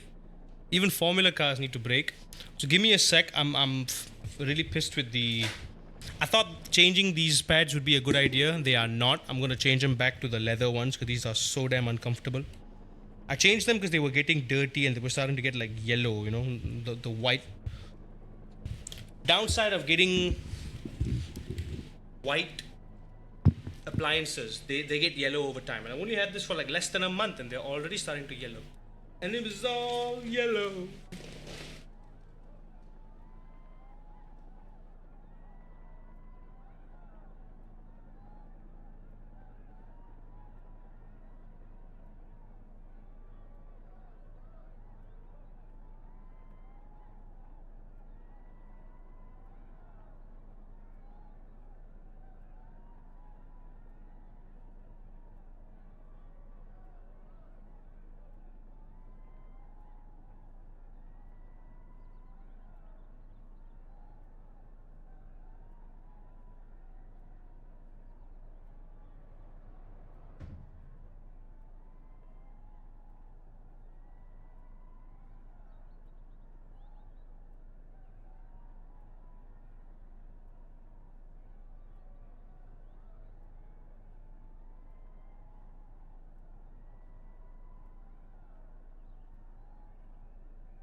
Oh, don't worry, I'm here. I'm here.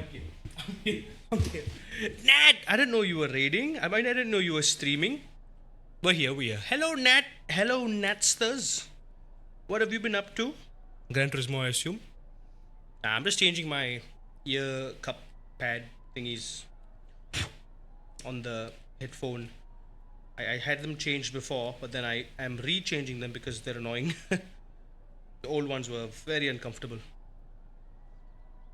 Hello, caught him in a chair stream moment. Nah, I was on my bed, just chilling there, getting these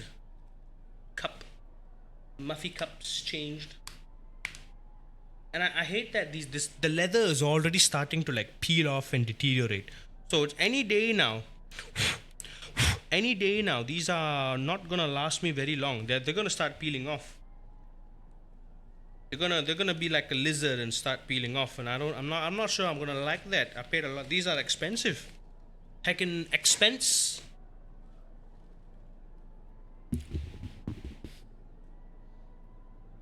I like how Nat's shouting myself out. GG mod. GG mod. Welcome, Raiders. Thanks for bringing your friends over, Nat. What were you streaming Gran Turismo as well? I reckon you are.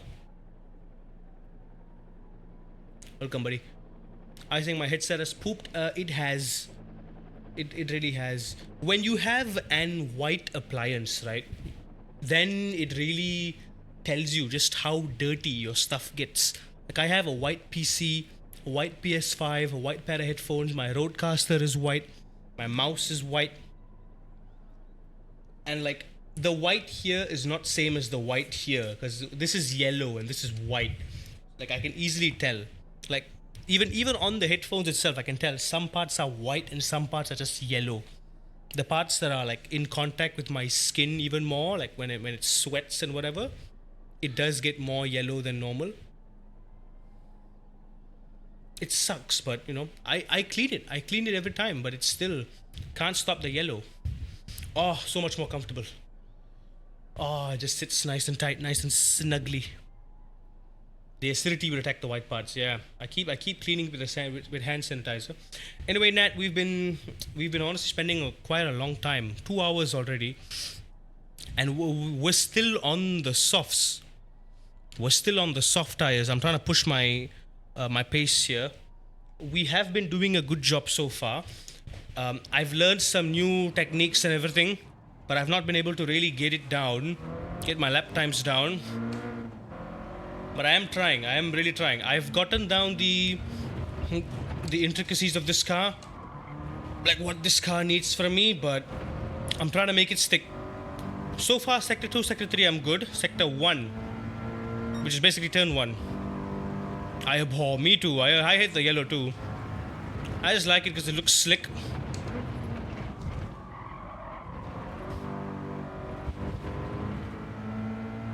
The key is patience and throttle after the crest. After the crest. Key point after the crest. Happy Wednesday, Raiders. Hope you all are having a good day. You all have been enjoying Mr. Nat's riveting stream. Just noticed I'm nearing 69. Really? Oh my god, yeah! Was exactly $6 away from 69.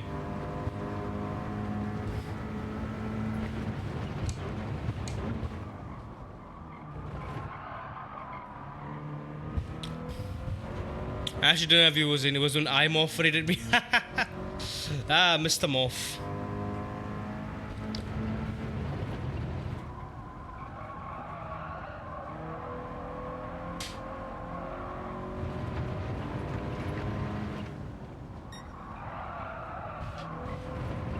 Man rated me exactly in the time.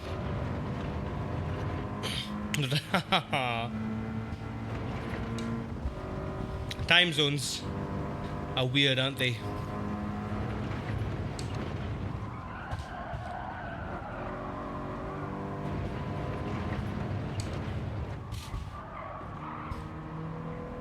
So, keyword, patience. I think I just want to focus on being patient. I want to see where that gets me.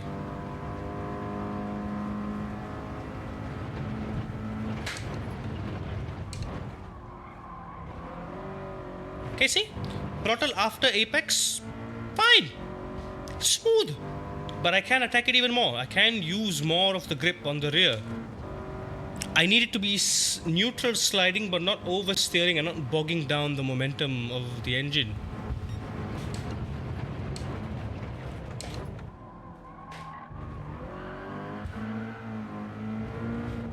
That was a bit early as well. I honestly just have to throw away what I think I know about driving for a moment. No, I can't. The maximum rotation point theory doesn't apply here.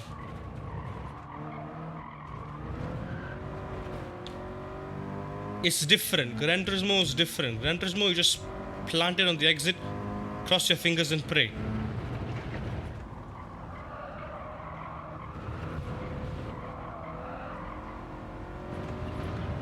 GR86. We've been having a hard time in Gran Turismo as well. No, but honestly, Nat, we haven't been doing a very bad job. Only my optimal now, 45.6, 45.4 from the last stream, is not half bad. It's actually good. The difference is the fast guys are doing the 45s consistently, whereas I'm doing it once in a blue moon. And I'm just messing up every so often. Same. I'm so used to LMU iRacing driving style. It's hard to revert back and abuse the physics back on this.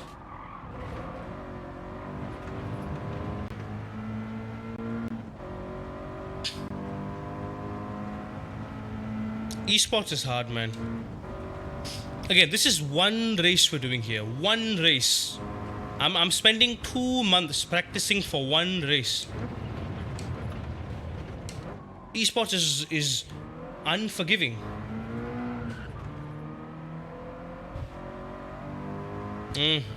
Probably track limit that. Or not.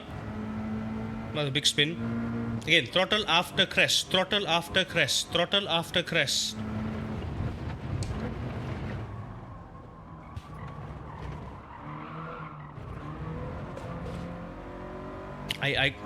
I know the line there. I can't seem to get it right. I know the line. I know the line.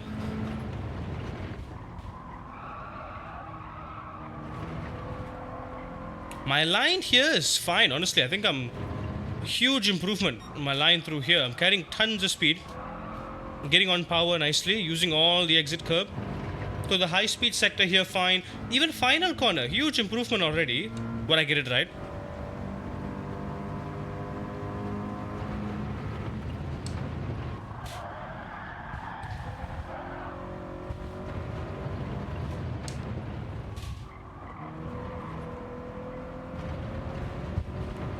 Only the final corner I need to accelerate before the apex. Everything else before. I mean after. It's so hard.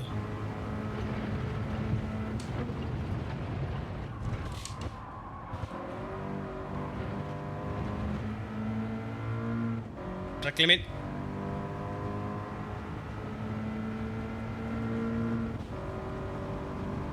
Yeah, that was borderline, man. It's so hard.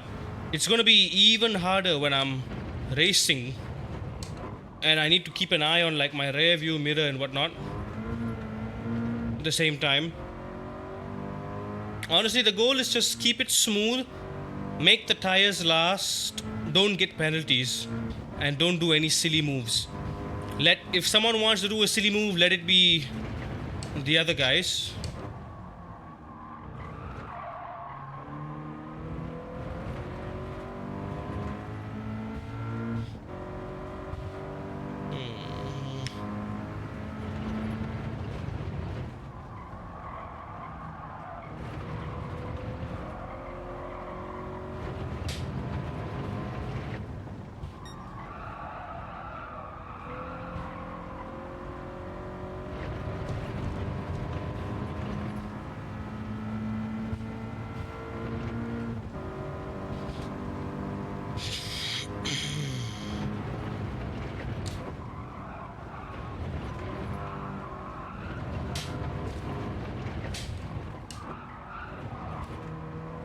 Hey! Of course, track limit.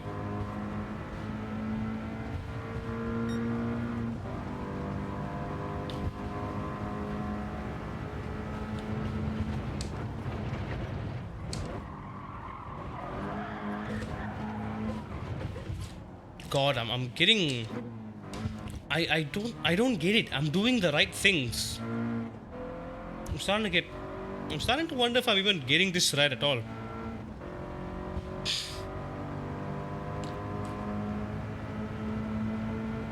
I don't think a ACC 2 is even necessary now, dog.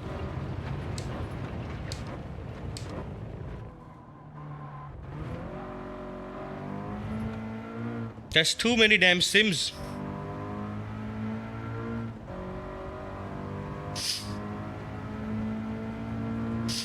I don't know if this helps. I take breaks off practicing. I've taken enough breaks already, Nat. I've been sick for 3 days. I haven't been able to do anything.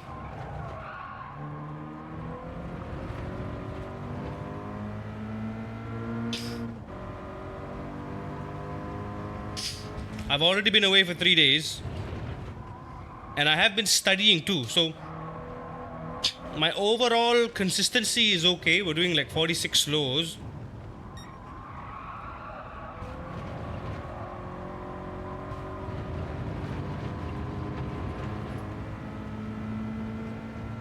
I don't need monster. Honestly, I need sleep. I need to sleep.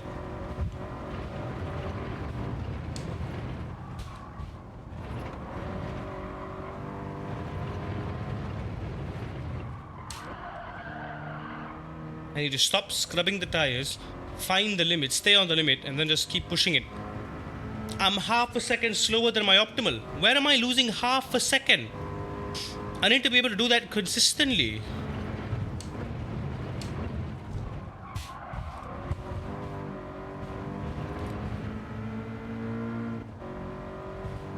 I'm trying to be too smooth to the point where that smoothness is actually not the fastest way, because it's Gran Turismo.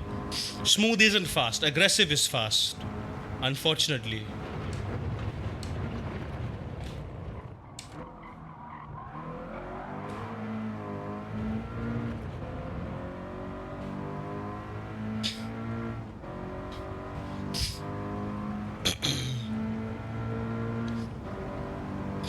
Now LMU's FFB is far better.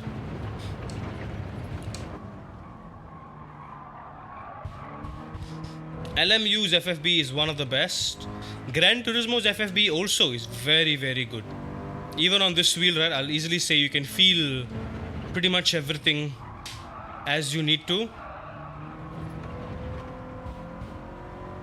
ACC is the one that feels numb. ACC feels great if you have a high-end wheel. But if you are broke, if you have anything less than a direct drive, it's gonna suck.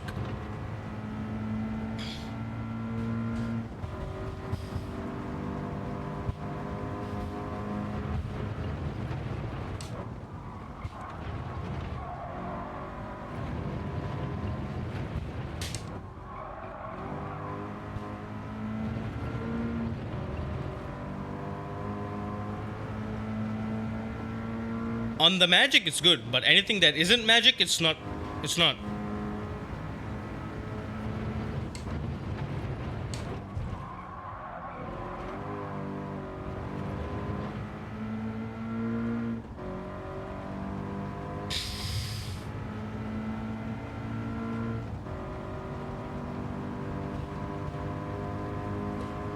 My deltas are dropping, but my time isn't.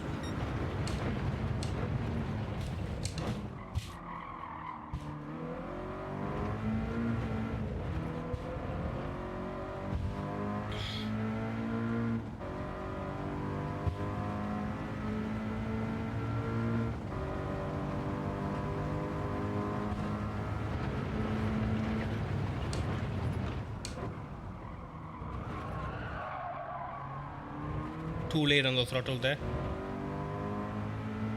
It's after the apex, before the yellow line. It's somewhere between there.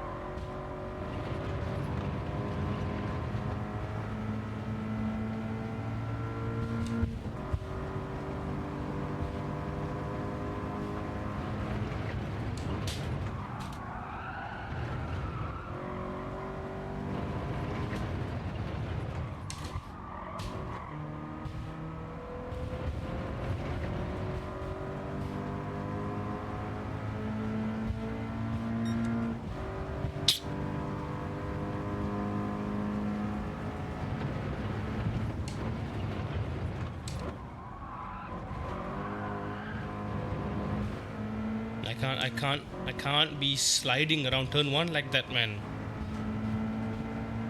That's a rookie mistake.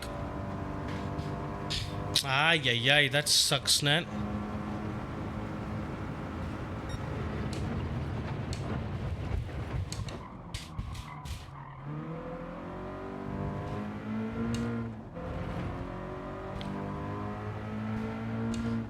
Oh yeah, both of you are in the Philippines. You'd know about it, don't you, Nara?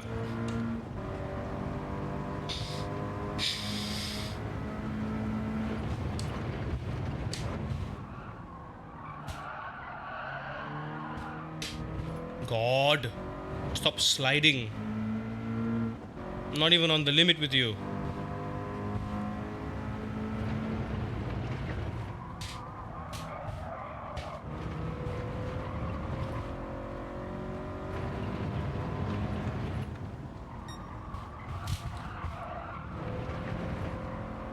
See, when I get it wrong, when you get it wrong, it's a huge deficit in time. When you get it right, it's a huge gain. Ooh.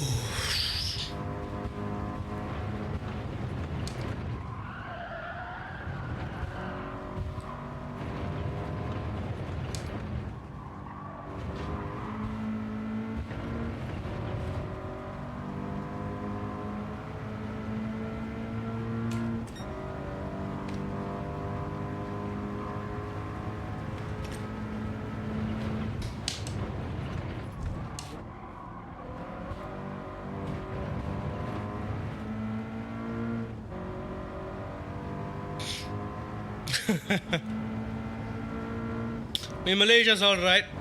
We've got our issues, but for the most part, what can I say? It's good.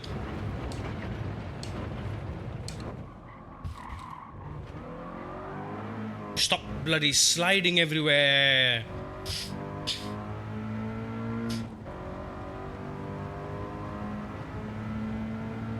Oh, that'll be fun, dude.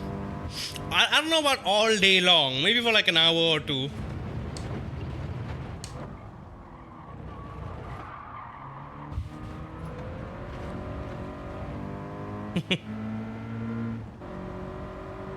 Track limit.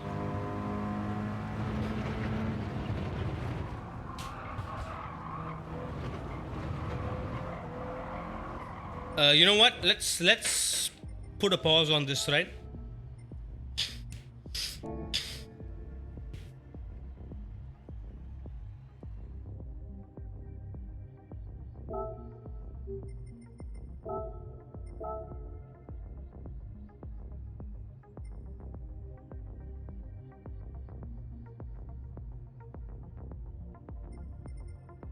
Okay, let me start.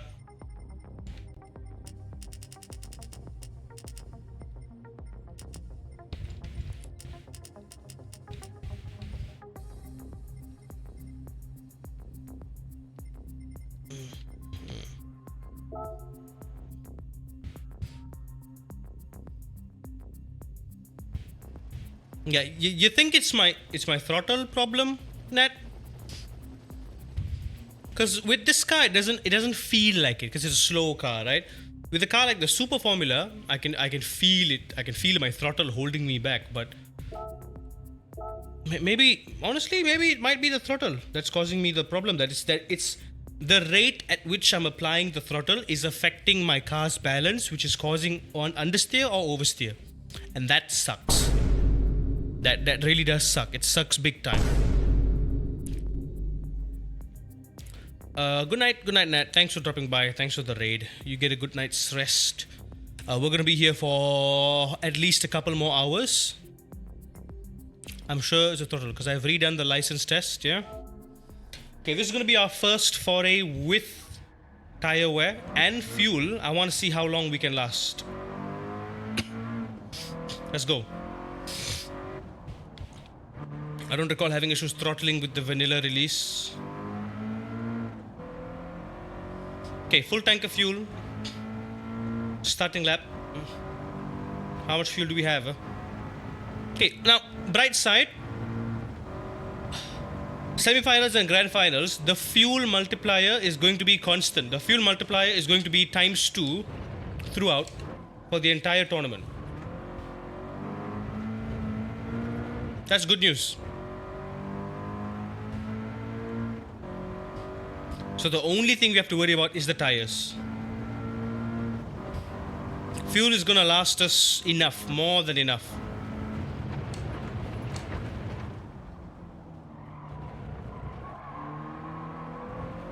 Yes, that's the line. That's the line I wanna do. Exactly that. Good night, Nat. Take care, buddy. Okay, I can be a bit more patient to get on the throttle.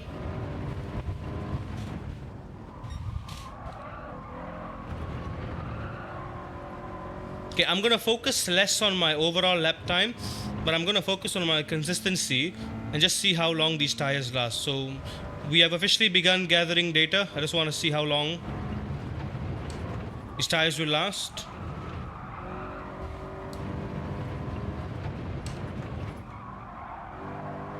And to make sure our data is accurate and clean, I need to do a full stint without a single penalty. But this should give us a bit of warm up as well. I need to lock in. I'm gonna try not yapping so much.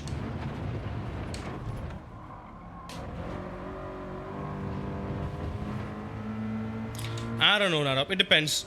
I do feel like I should go to the doctor's tomorrow. I think I will. I think tomorrow morning I'm just gonna go to the doctor and take a day off. I'll go back to work on Friday probably.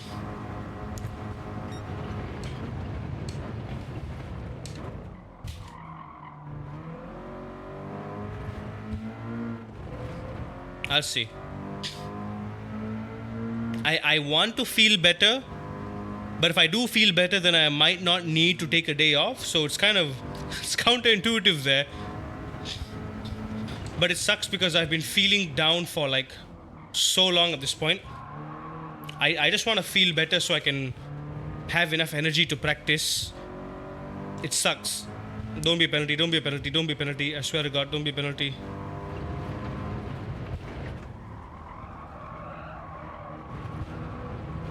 Be patient for that corner.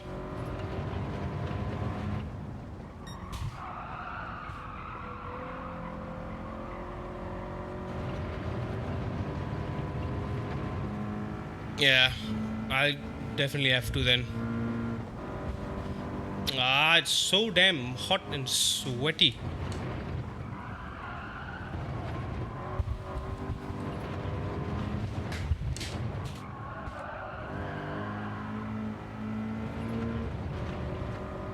Focus, focus, focus. Okay, tires around 90%, 2 laps in. Lap time is terrible.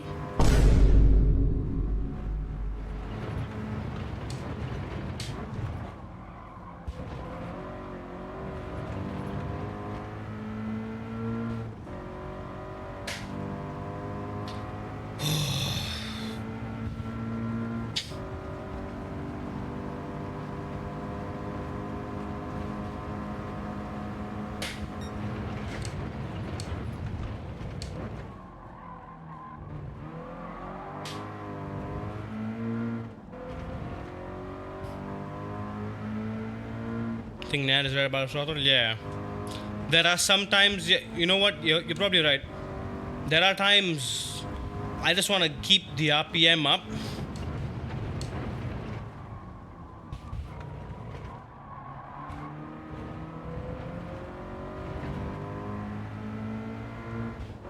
Before the crest, turn 1, turn 2.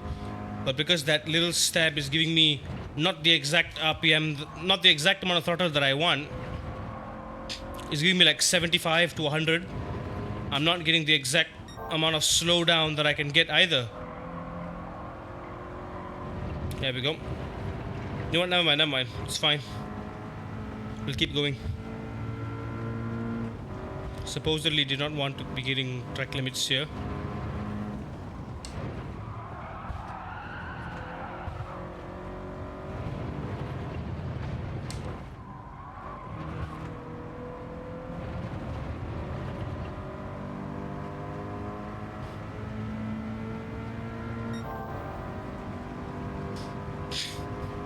I need to be doing 45s. What is this 47, 48, man?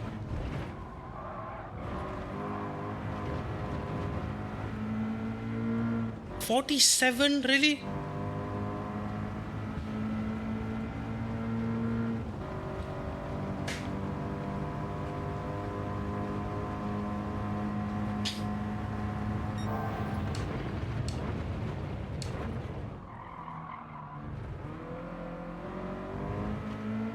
We're looking at 29-ish laps on a full tank of fuel on fuel map 1. I think easily it will last us both races, both 15 minutes and 25 minutes. So fuel honestly is no longer an issue. It's just raw pace and qualifying. Okay, the line was okay, but can be better.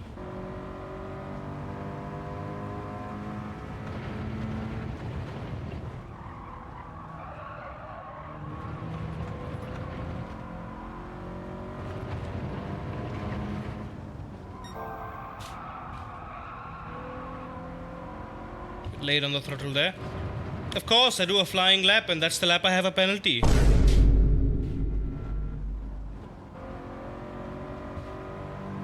That's always fun.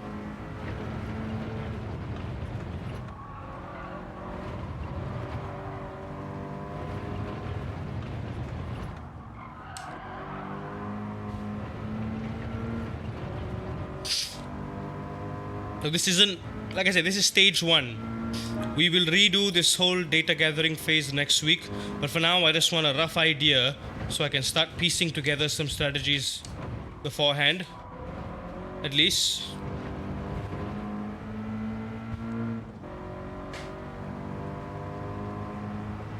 Okay, we are 4 laps in. Tires are pretty evenly cooked front and rear, except for our rear right.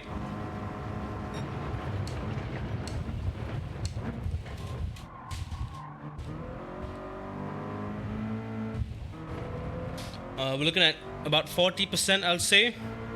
So I think if I could just extrapolate that, I'm guessing this is times 15 tire wear. Safe to say, I think we're looking at average 10%.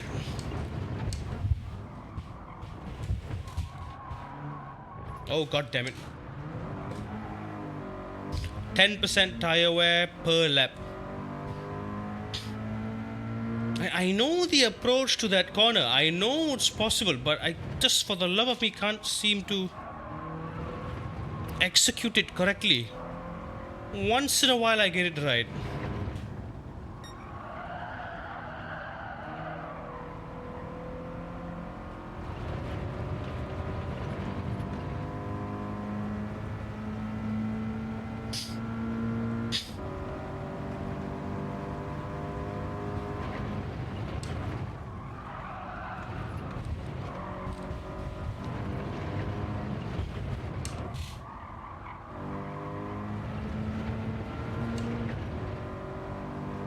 You really got to use more of that exit curb. Really power down.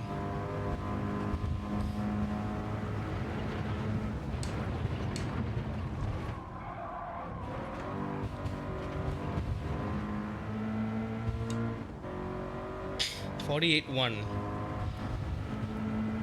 This is a terrible one, but again, I'm not going to focus on lap time. We're just going to get some data for now. Soft, medium, and then the hards.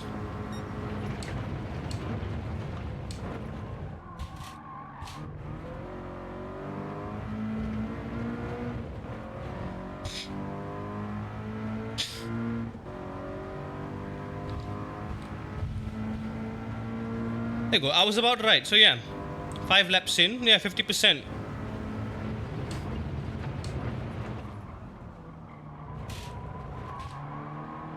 Yes, like that. See? Sometimes I get it, sometimes it's so hard. And I also have to keep in mind, how am I going to adjust the references, the turn-in, the limitations of the grip as the tires are wearing out. So far, it feels pretty consistent on these tires.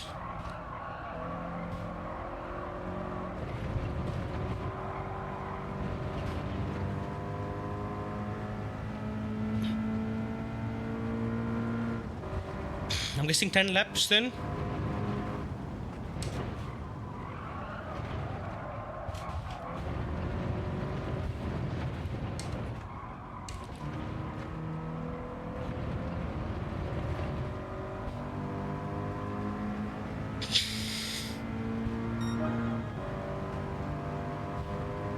This god-awful pace.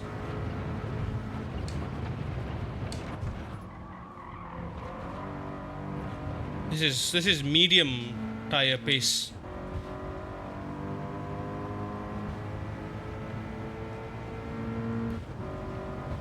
Yeah, at this rate, I think for the GR86, fuel isn't going to be a concern.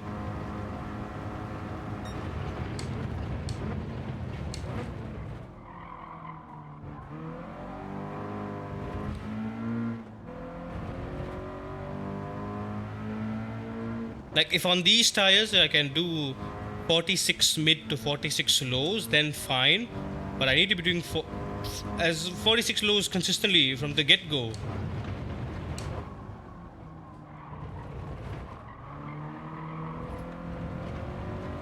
I am pushing that front left tire a lot, given this is a clockwise circuit.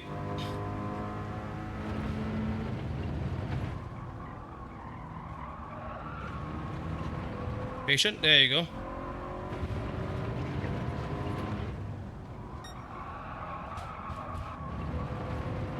Try to really push the left-hand corners as much as I can because I have a bit more tires on the other side.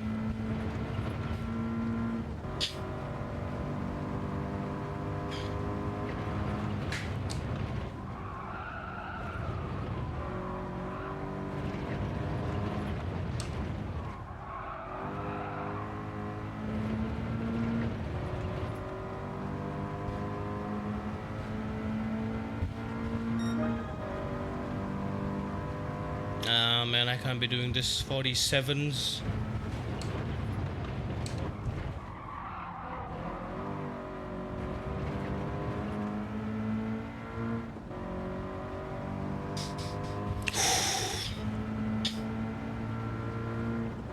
At this rate, I don't think we're gonna have time to do the super formula. This alone looks like it's gonna take up quite a bit of time.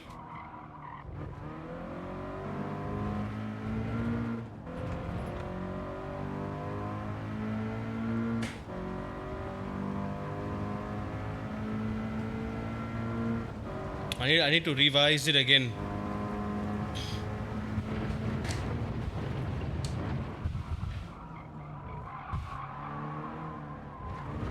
No. Don't be track limit. Don't be track limit.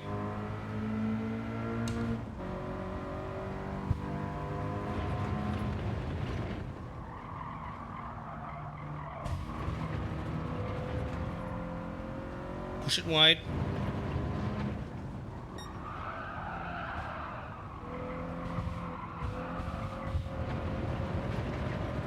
And don't hesitate here, just flat out, but you need that rotation. If you miss the rotation, you will hesitate.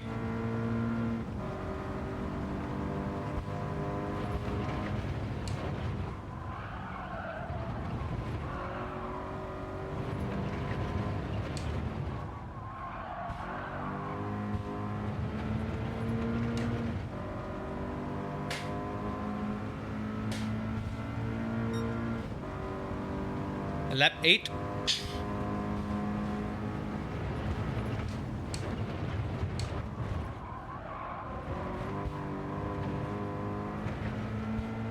That's most likely going to be track limit.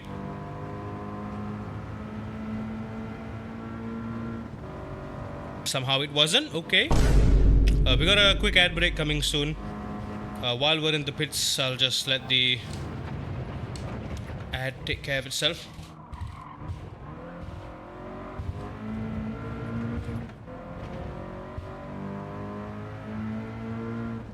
I mean, good news is the tires are wearing out pretty evenly, which means we might possibly be able to push the rear tires a little bit more.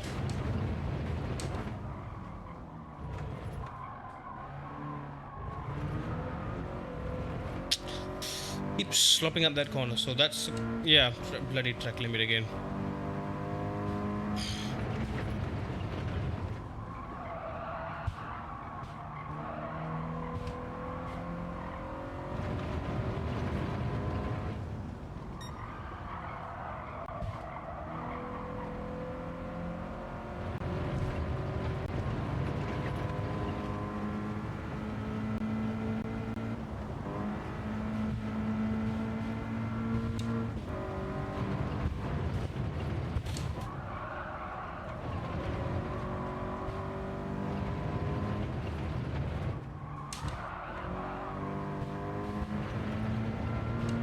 What's the multiplier? For sport car, I think it's 15, 20, 25, if not mistaken.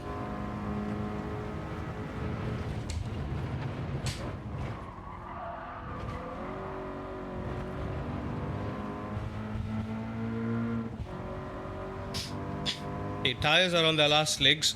If I can do a 47 on lap 7, I think I can do a 47 throughout.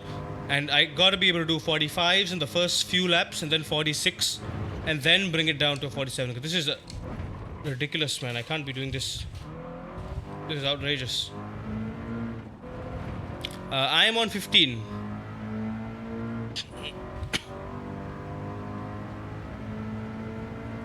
My pace is all over the place. 47 on the softs.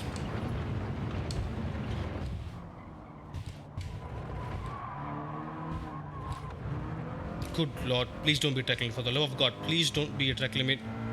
I kept it within the track there.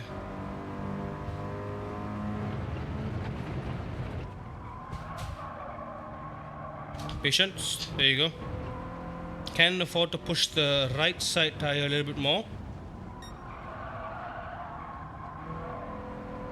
Turn it a little bit earlier.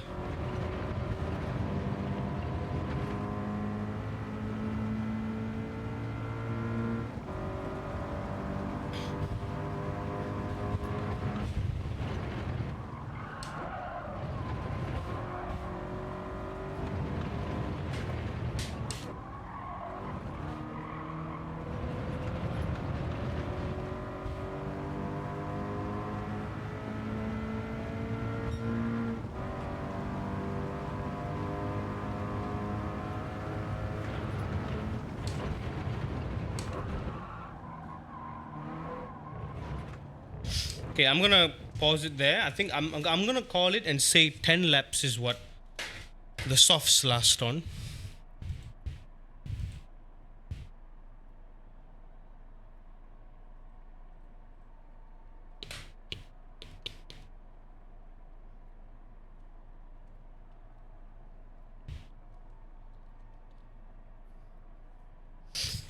I could make it last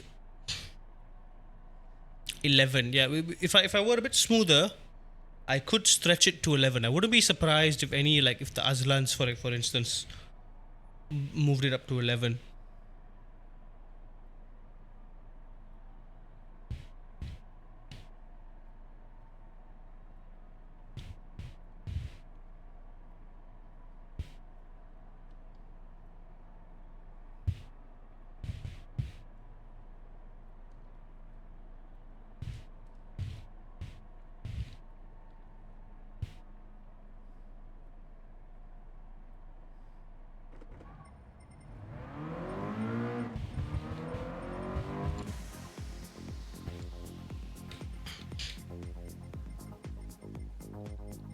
Yeah, that's with the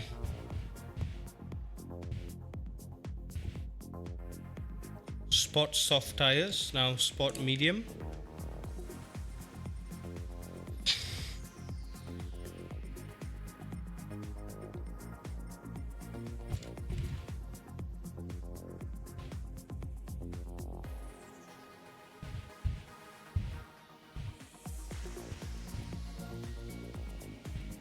Now, I'm gonna just say this right now, right?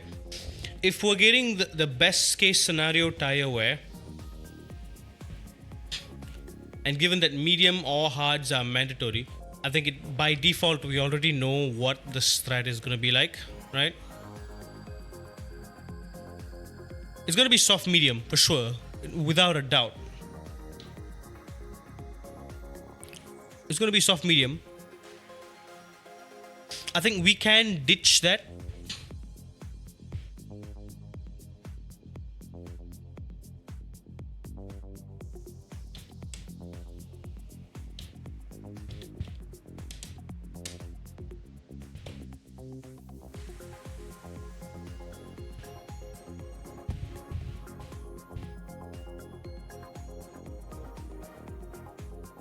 Yeah.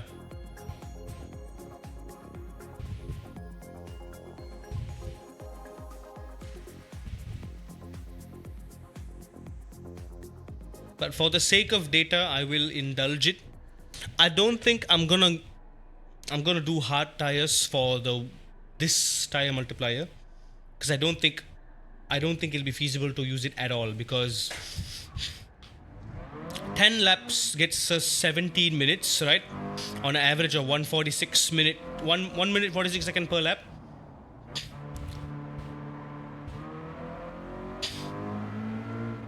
So we can do an entire 15-minute sprint race on the softs alone. If it were the 25-minute race, we maximize the stint on the softs, and then by lap 10 or lap 9, we swap to the mediums and do maybe 5 more laps on the mediums.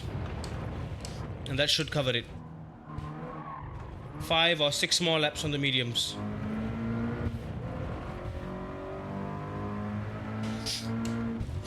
So, best case scenario tire wear, I think it's easy solution. Strategy is plain and simple. Soft medium or medium soft. Order, of course, depending on where you're starting on the grid and on your personal preference.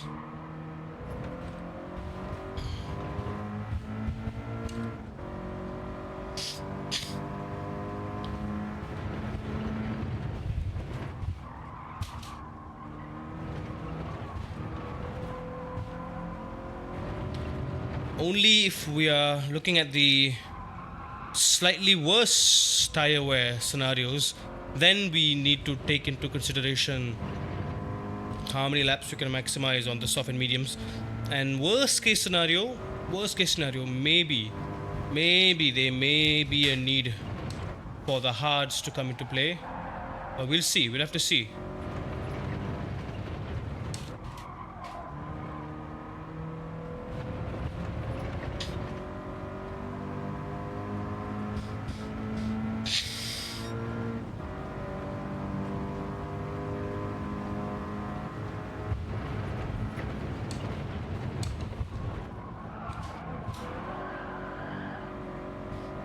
Mediums are. If I thought the softs were slippery, the mediums are much more slippery. Hards are going to be even worse. Turn one, man. I'm losing so much time in turn one. One goddamn corner.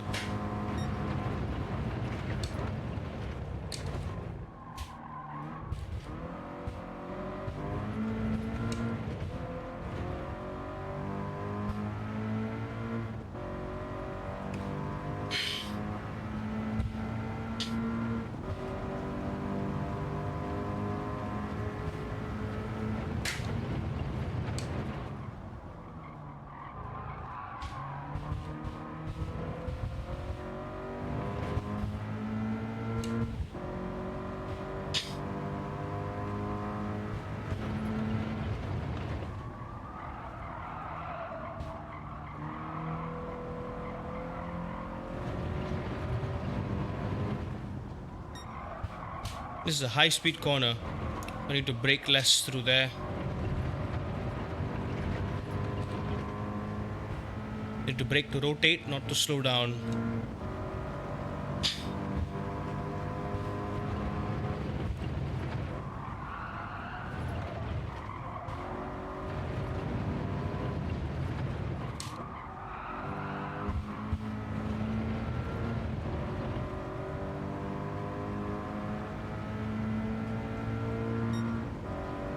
See, well, 48 on the mediums is fine, you know.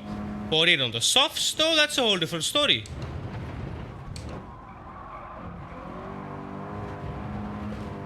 God, I can't be doing that in turn one, man. Goddamn turn one. I'm being patient. I'm waiting. What more do you want from me, game? Just tell me, please.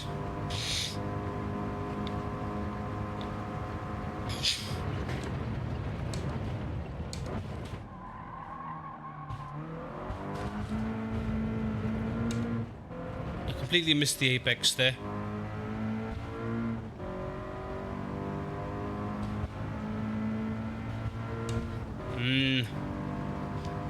So 10 laps on that. I'm guessing maybe...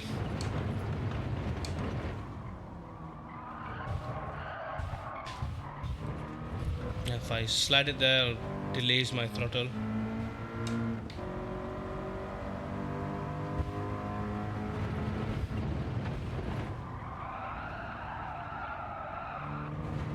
Don't be scrubbing it too much.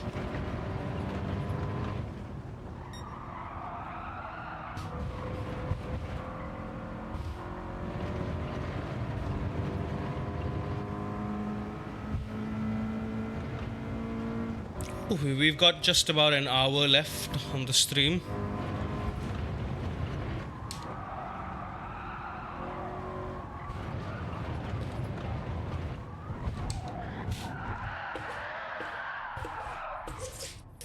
Of course I mess it up. That's gonna affect the tire wear, but never mind. Let's skip. Doesn't matter. We don't need this data because it's already kind of a given, but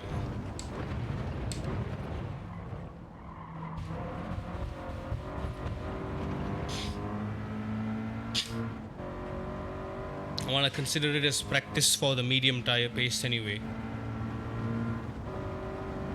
So if I can do 47s on the mediums, that would be fantastic. I'm doing 48s right now.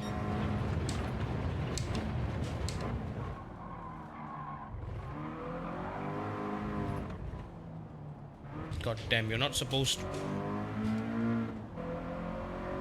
I'm not gonna lie, I am exhausted right now. My mind is fading, brain cells are dying.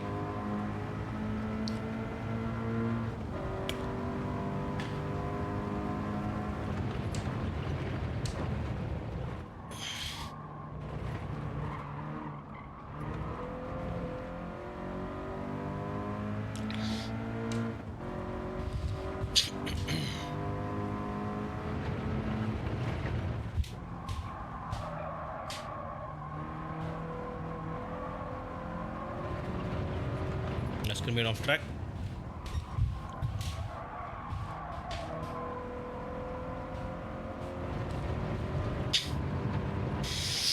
Man, this god awful camera is ruining my vision, man. Instead of looking at the next corner, I'm looking at whether or not I'm in the track limit.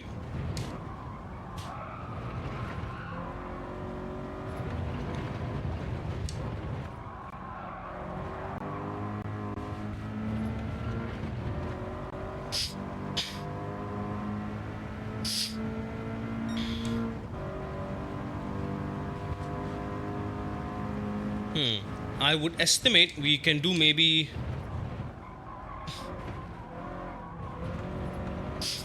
13 to 14 laps on these tires. That's my estimate. We'll have to see if it holds up.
Yeah, pushing it wide like that is fine.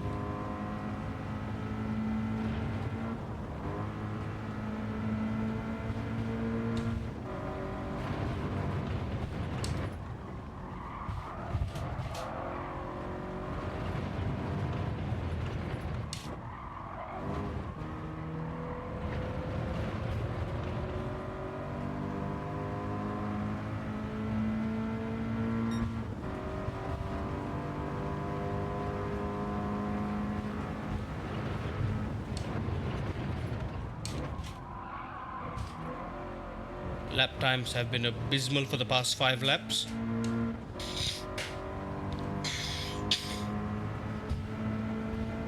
Best I've done so far was lap 2, 48.6. That wasn't nowhere near as good. We're still at about 40% tires.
But the harder tire compound was starting to see some differences in the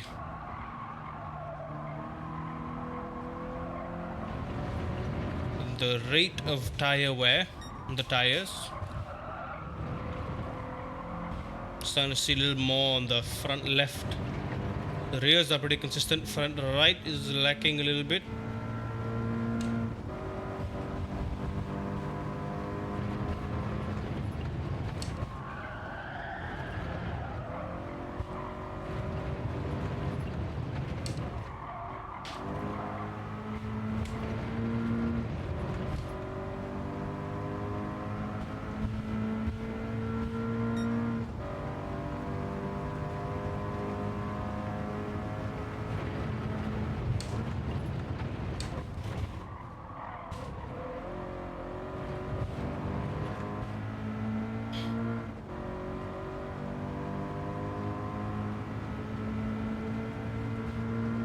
I think I can go more than 13 laps.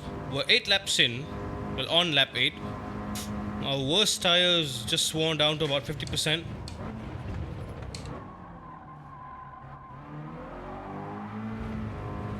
I think we've got a lot more we can do here. Looking at 15 to 16 laps easily.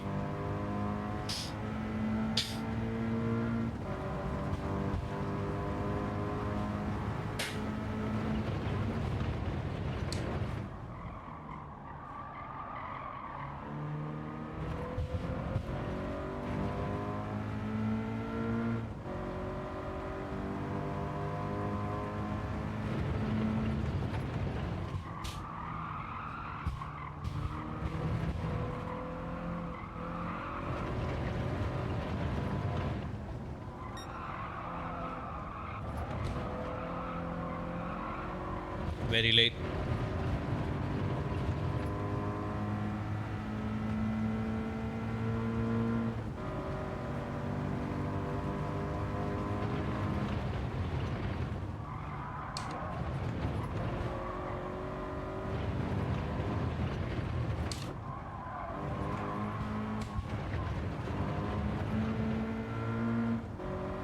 Don't be off track, don't be off track, don't be off track, don't be off track, don't be off track.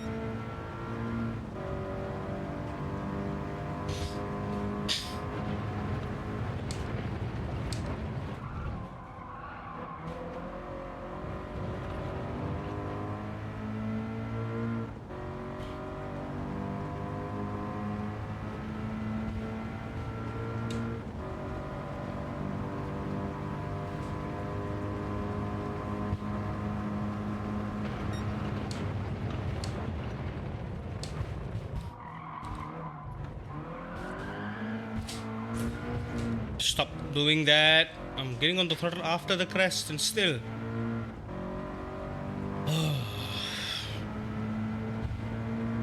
Even being patient is like, there's a sweet spot.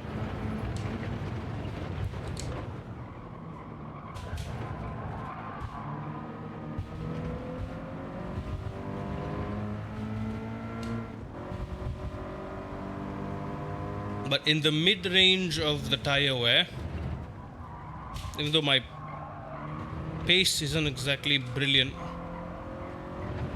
it's consistent though.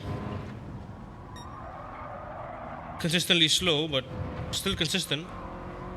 I'll argue that's more important than downright speed. We can figure out the speed part later.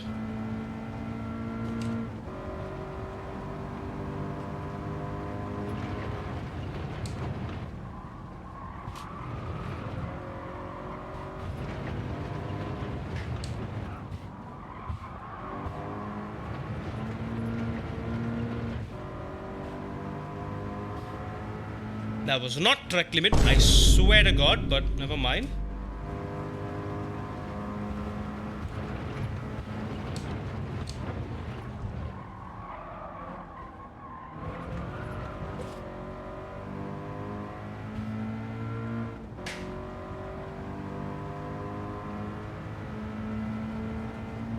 It's like, how do you stabilize this thing on exit, man? Do you just let go? It's oversteering.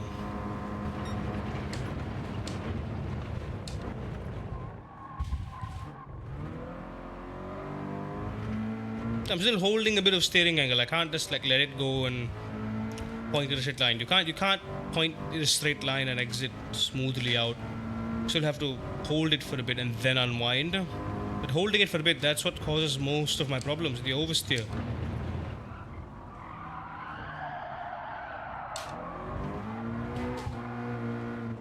That was god awful. And this lap is useless. Got a penalty anyway.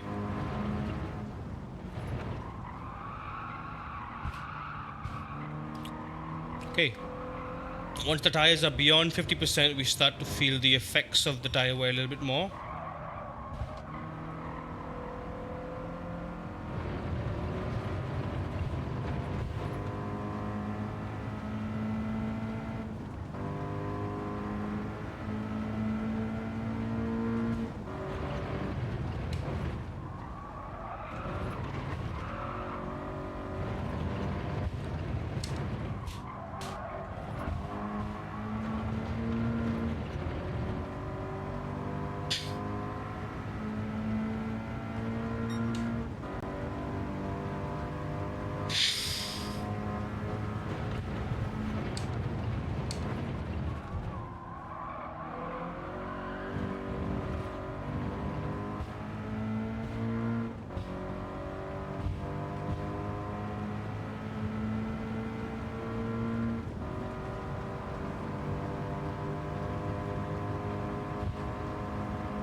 I mean, I can't be 4 seconds slower.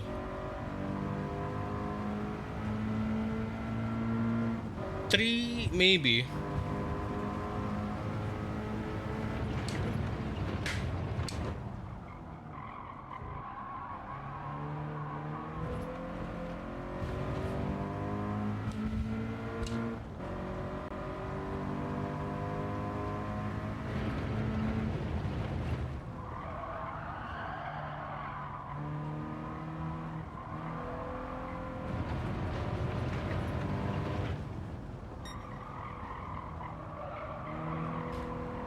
Earlier, I'm missing the curb. Every time I miss that curb, that's like 2/10 lost right there.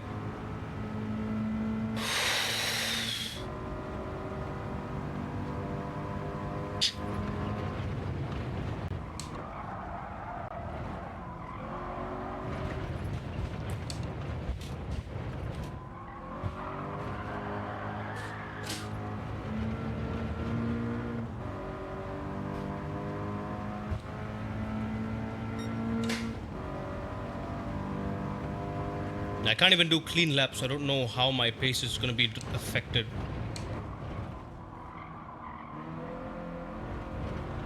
Definitely need to brake a bit earlier for turn 1 on the mediums, especially with the worn out mediums. I think even on hard tires, right, going beyond 150 is going to be bad. We're doing 49, 50. That's bad. I need 48s right now. This is just bad. Terrible.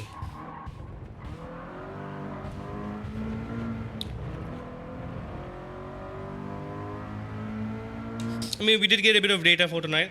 After this, I'm going to plop on the softs again. I'm going to do worst case scenario and middle case scenario. Do a few laps of those.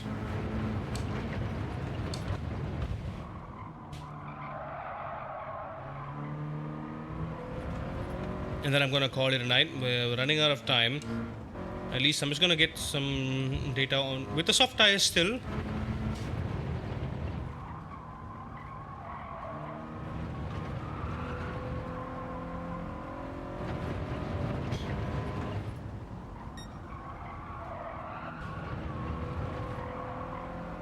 You can push the right, be gentle on the left as we go. Let me see if I can still do 49s with 20% tires left. We're only on lap 12, so this is...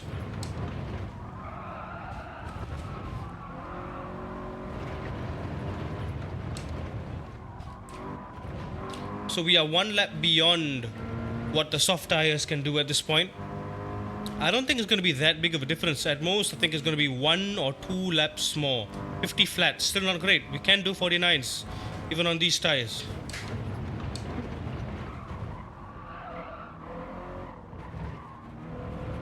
Off track.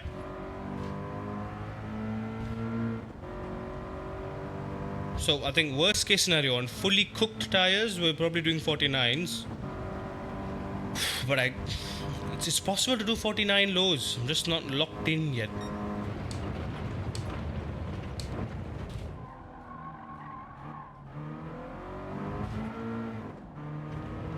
I just don't understand how this corner... Yeah, I'm sorry. It's just too much for my brain to process right now. I'm so hell-bent on the fastest line on the softs. Like, I'm aware what line to take. I know where my braking references are.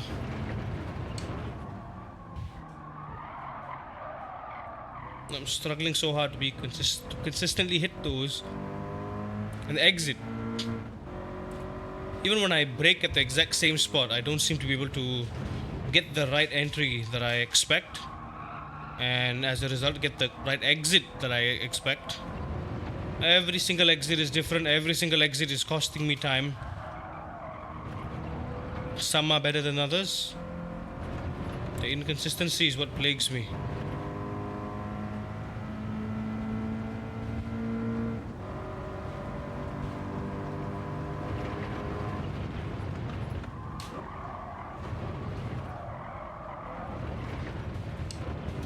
Off track.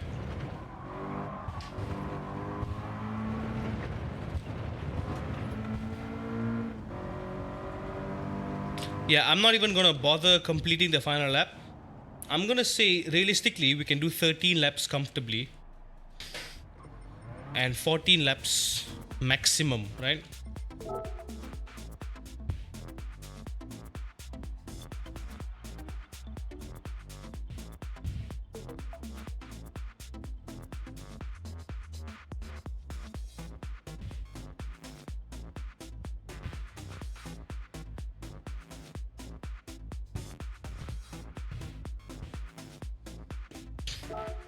Okay, I'm just gonna go to the worst case scenario now. Oh, let's take it step by step. Let's go with times 20 now. Oh, I didn't change it, did I not? No, I didn't. JB, welcome in. I see you there. I wanna see better lines. You're not the only one, buddy. Me too. Honestly, me too.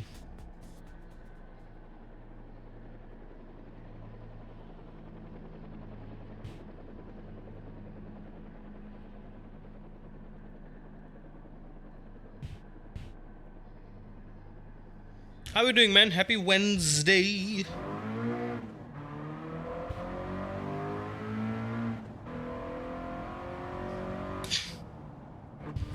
Let's cook. Alright, let's see how long these last. So times 15, it lasted 10 laps. Times 20, I would say... hard to tell. Times 20, I would say... 7 or 8.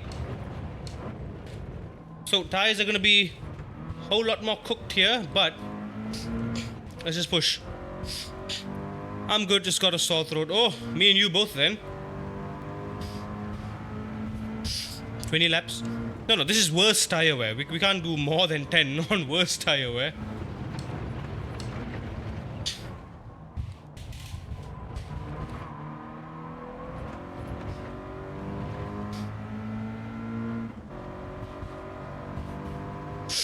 We actually got so much grip on the softs.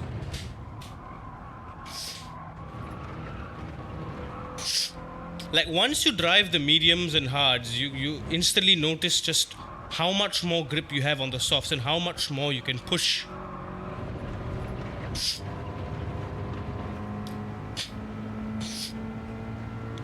Nah, no. On the best case scenario, we did 10 laps on the lowest tire wear rating. But this is much worse tire wear, so it's got to be less than 10. That's just the logic.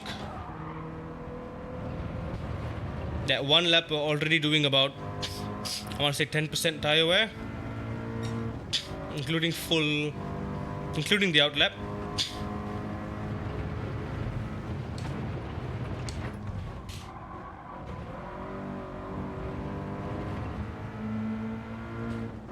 I'm scared to push turn 1. That's the thing. Under the limit, I oversteer turn 1. Over the limit, I get a penalty. So I can't get it just right. It's tricky to get it right.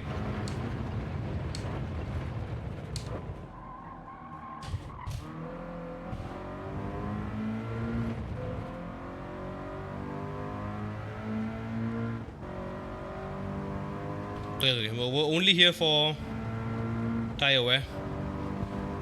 Nah, JB, no. There's literally a physical limit. We can't. There's no point driving when the tires go red. This is to make sure that we just want to know how long the tires last, given my current pace. That's the real thing. So it's not the pace on the slow tires or anything. That's fine, to be honest. It's not much of a problem. There's no point staying out longer on worse tires. It's best to just come in and get a fresh pair.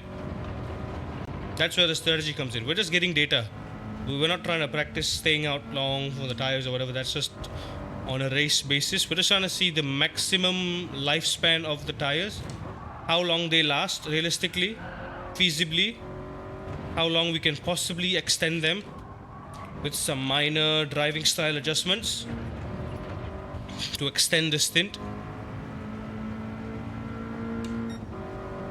But the last part, if you're good on worse tires, you'll be better on good tires. You're damn right about that.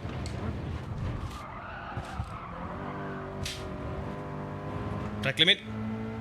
We can figure out good pace on medium and hard. We can easily be better on softs. Bro, I don't know where the track limit is for goddamn turn 1. I don't know if it's the edge of the curb or the sausage curb. Sometimes I get a track limit, sometimes I don't. Like, pick one, man. Which is it? Is it the sausage? Is it the curb? Or is it the green part? If so, which part of the green part? I don't know. Game doesn't want to tell me. Oh, so 47 on the softs is terrible. This has got to be at least a 45 or a 46 low. Off to a bad start.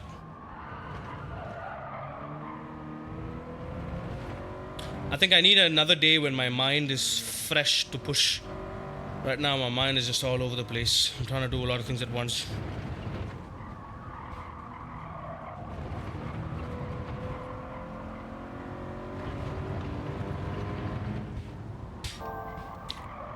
I wish we had that luxury of being able to watch the fastest person. We're on our own here. We're on our own. You can't watch anyone. We have to figure it out. But we do know what the target time is like. 45 low is the target time.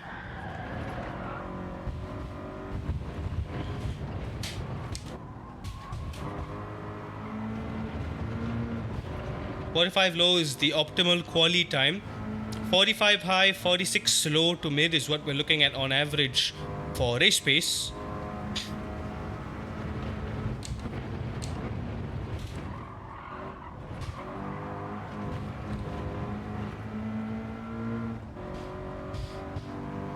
I'm doing 47 lows consistently, but not great. 46 half at least. I'm still like almost full second slower. What I should be doing. Yes, tire wear is worse. But that's no excuse.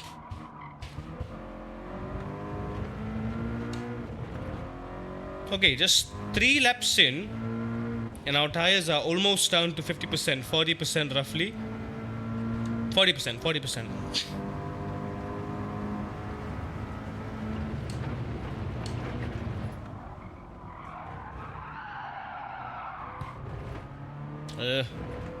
Same line on the first corner, but have it smoother. That'll be the best line. Right. Again, if you think I'm not being smooth enough on the throttle, it's really not my fault. I'm doing what I can with the limitations. You all know what I'm dealing with my throttle. I'm just not trying to nitpick at it too much. I'm just trying to deal with it. But if there's a clear issue with my inputs, Believe me, I'm trying my best.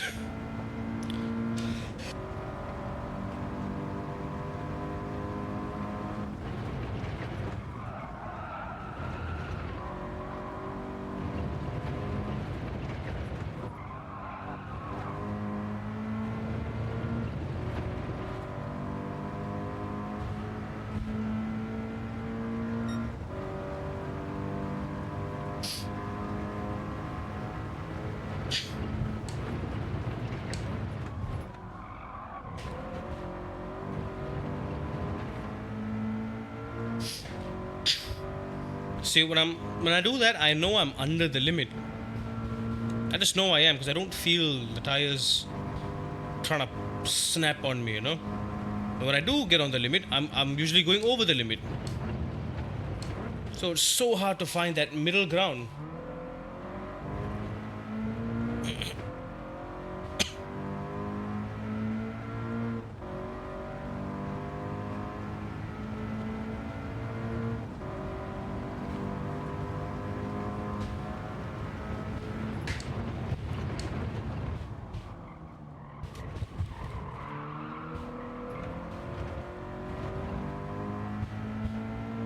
That was a great line.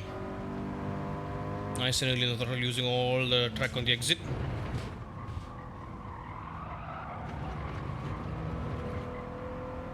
Push wide.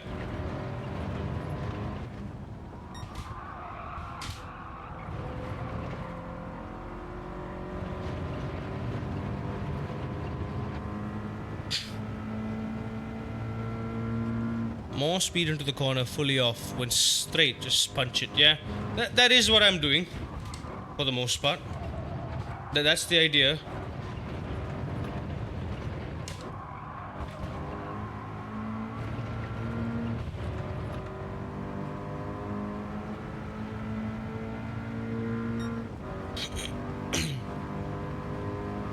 Consistent 47s, but consistent 47s ain't good enough.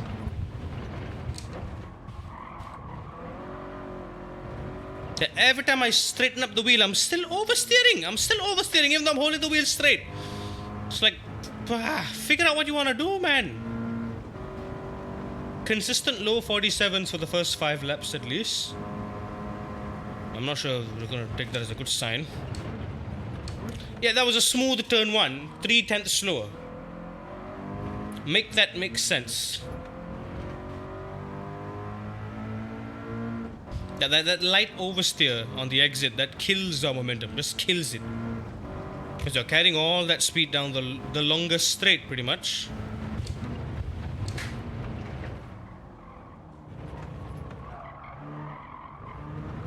Understeer. Don't be track limit, don't be track limit.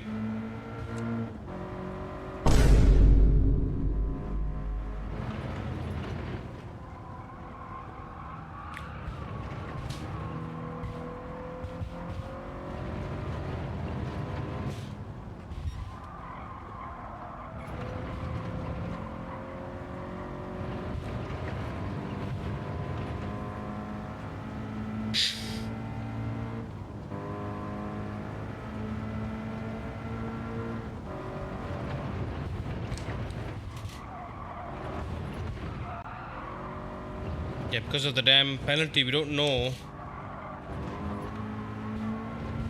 exactly how long the tires will last.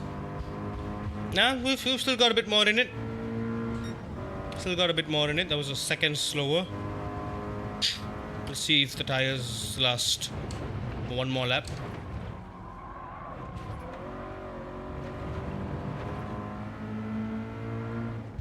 I want to see on the worst tire wear how much slower our laps are. And perhaps if I can extend it. So we're on lap 7 right now. I think we will survive lap 7. But can we do a lap 8?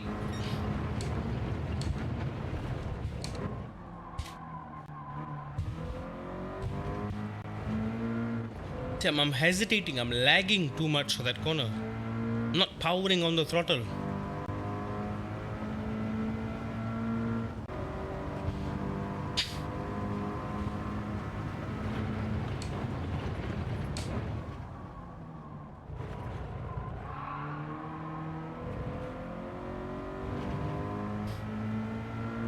You'd be surprised, JB.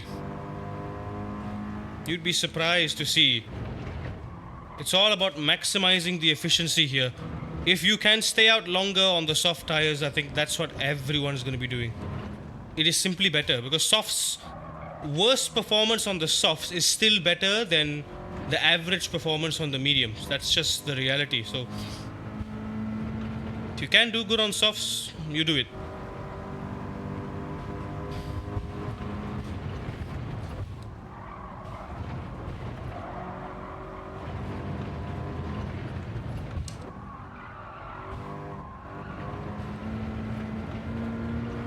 That's lap 7. Low 48. But that was because I messed up the final sector. I messed up everywhere, but...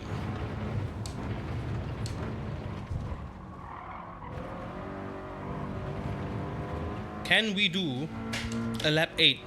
A lap 8 might be possible if I hadn't scrubbed too much. So I'll say lap 7. 7 laps ideally, but 8 laps if we're desperate.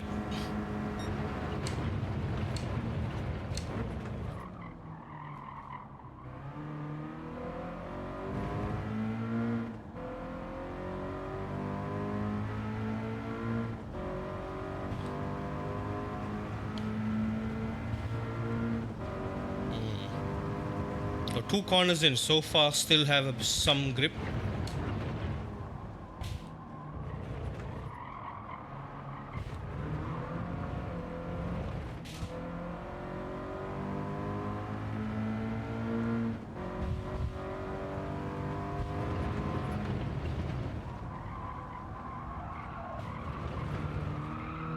Yeah, tires are starting to feel like mediums now.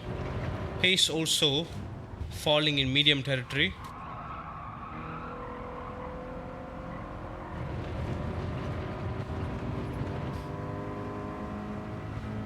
Now we're in medium tire territory now. Feels very much like the medium tires. So I have to take it easy for the final corner. Gonna get a lot of understeer. Yep, just as I expected.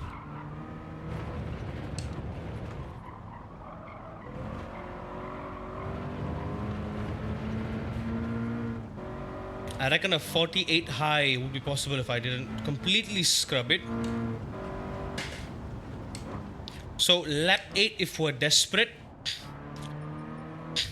But ideally lap 7.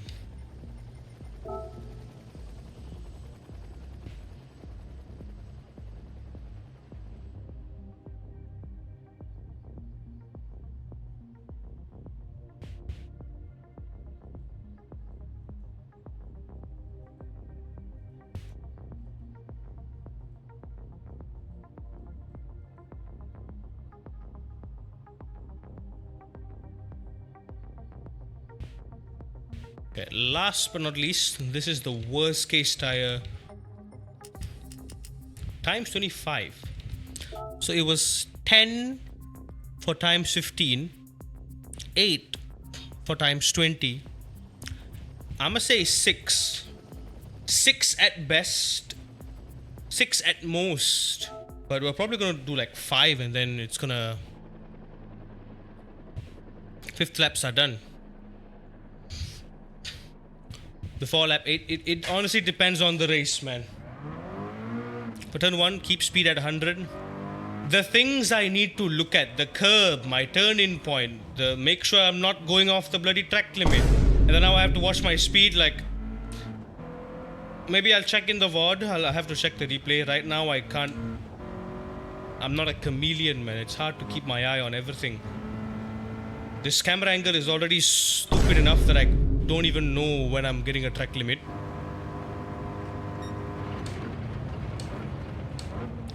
There we go. Worst case tire. Let's see how we do. I'm gonna say 5 laps. 5 laps ideally, 6 laps at best.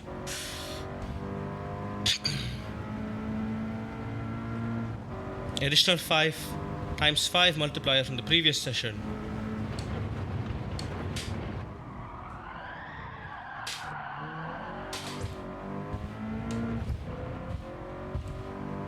That was absolutely horrific. Let's try that again.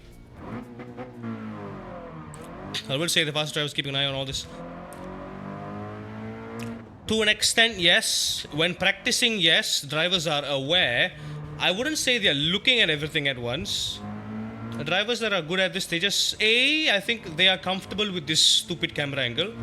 They know exactly where the track limit is. I don't.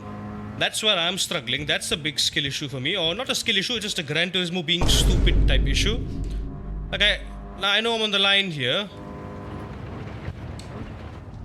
But the game lies sometimes. Sometimes I'm on the track limit, sometimes I'm not on the track limit. I'm trying to look whether I'm on the track limit or not. I'm trying to look at my RPM. I'm looking at my fuel. I'm looking at the corner ahead. Speed, I think, is a secondary thing. You look at when you're trying to just optimize. If you've got nothing else left to worry about, then you can get into the nitty-gritty of it, like, okay, braking 50%, braking 70%, or how much speed I'm carrying through the corner, how much is my minimum speed, is it okay, is it good, is it bad, can I carry a bit more minimum speed, am I scrubbing the tires? Me, I'm just focusing on keeping the car in one piece at this point. Minimum speed, the speeds I'll just have to look at the replay. I'm not gonna be... I'm already trying consciously to keep it on the track. That's my biggest priority now. Because of how easy it is to get a penalty on this track, biggest priority is just going to be don't get penalty. Be consistent. Even if you're a little bit slower on average, if you just don't get penalties, I think you'll be fine. At this rate, we just have to capitalize on everybody else making risky moves and taking penalties. That's what we're going to be banking on. We can count on that. We'll do just fine.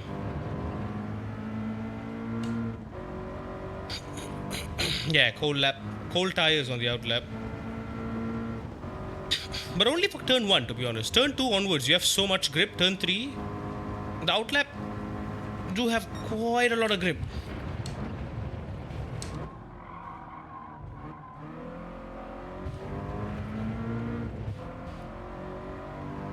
So 1 lap, already about 20%. Yep, I'm saying it. Okay, maybe 5 laps if it was stretch. Maybe 6 to 7 laps on the worst case scenario.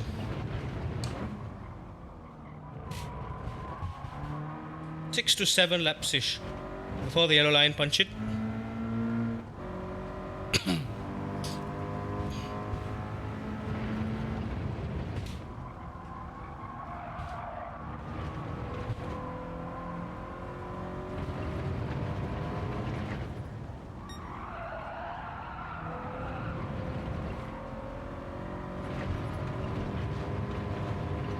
It's okay to throw the rear tires around. The rear tires are nothing to be worried about.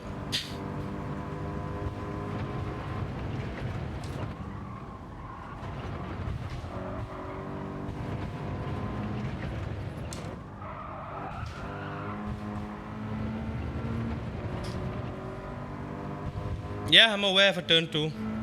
Do you say that as a good thing or a bad thing, or is it just a plain observation? There, 46, okay. We're back in the 46s. That's something.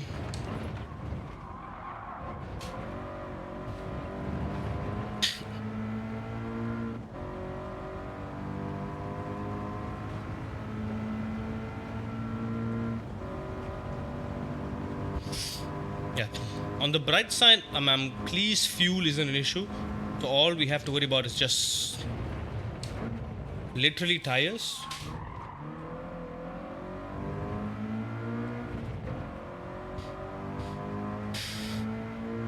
You don't need a microscopic amount of oversteer to get it rotated quicker on the exit, because you are kind of just leaning while coasting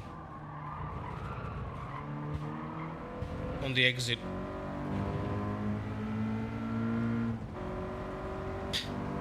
Mastering that technique is what's gonna be the difference between the fast guys and me. They're gonna be getting that neutral steer every single corner perfectly. If I don't, I'm gonna be left behind. That micro drift is important. Too much, of course, is bad. Too much, you scrub, you lose momentum, you lose speed. Just enough. Just enough.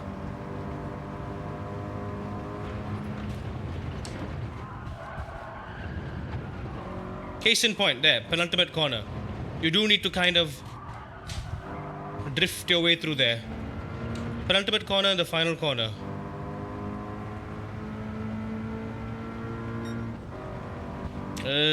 Base falling off. This is not good.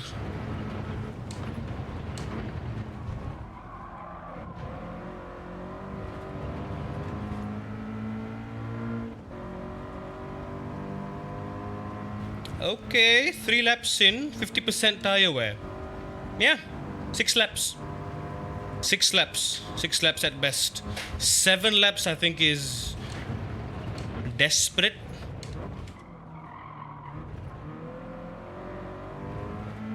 Seven laps is going to be bold with these.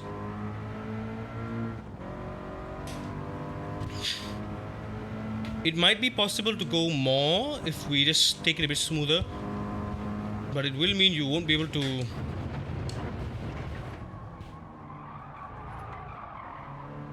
brake early or carry as much speed in the corners.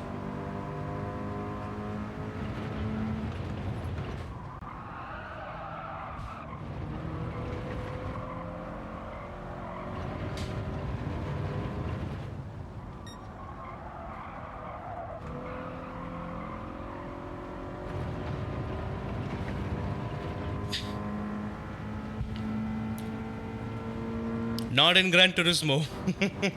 Not in Gran Turismo, JB. In any other stream, in any other sim, I would agree with you in an instant. In fact, in any other sim, I would agree with pretty much everything you said. You're right. Not on Gran Turismo. Gran Turismo's physics are a bit janky in that way. You just have to accept it's different and get used to it.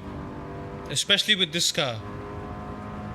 You do have to throw it around. You do have to be aggressive with it a little bit. Aggressive in the areas where it matters and smooth in areas where it matters.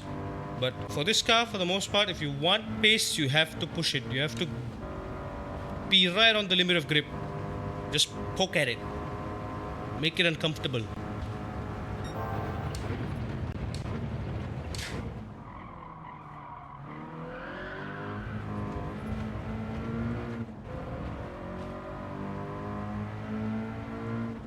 Completely lost the braking there.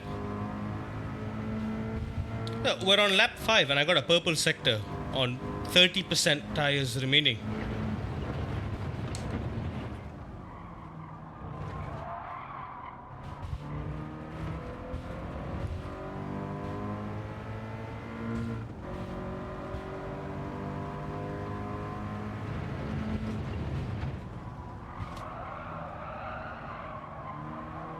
Yeah, good to know my only problem corners are turns 1, 2 and 3. I seem to be getting a good approach for the rest of the track, pretty much. Sometimes I mess up the final 2 corners, but that's fine. Turn 1. Turn freaking 1.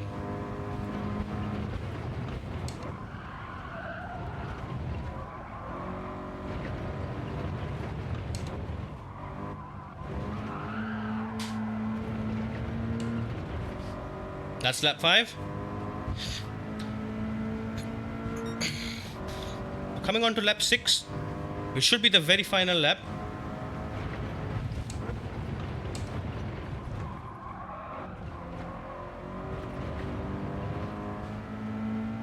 A lap 7 might be possible. A lap 7 might be possible. I think if we played it smoother overall, I think 7 laps is definitely possible. But given how much we've been scrubbing the fronts and trying to push it aggressively, that's highly unlikely at this point. Looking at 6. But I'll push it to 7 just to see what it's like. For curiosity's sake.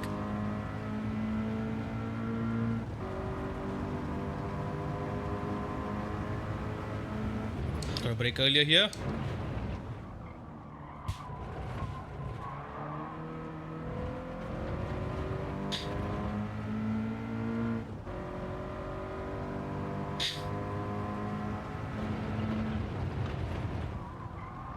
I think another thing with racing here, you gotta take advantage of how tight the track limits are and use that to your advantage. If someone tries to make a dumb move, try to force them to accidentally go off track, try to take a suboptimal line, force them to pick up a penalty.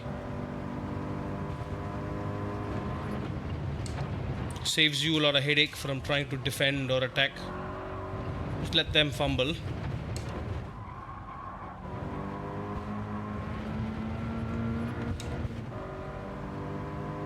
Yeah, exactly 6 laps. Tires are gone. Pace also dropped by a full second. We got a quick ad break coming up. Tires are cooked. We're gonna call it at the end of this lap. We're gonna go into the pits. But I just want to get a feel for how the tires are feeling when they are worn out. How much I need to be adjusting my braking, my turning.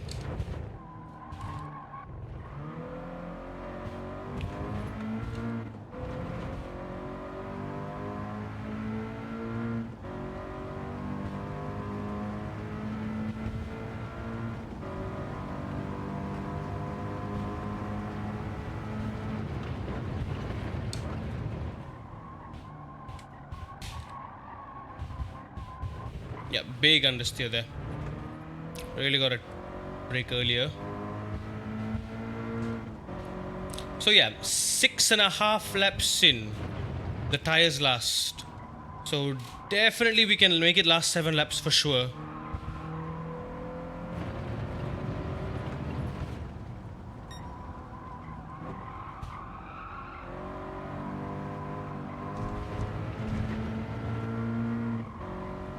Final 2 corners are going to be tricky though.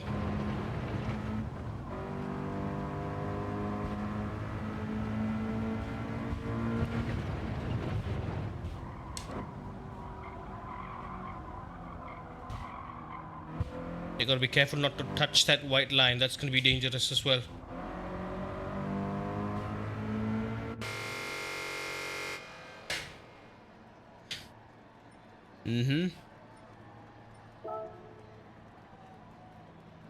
Alright, so I think that's all the time we're going to have to gather data for today.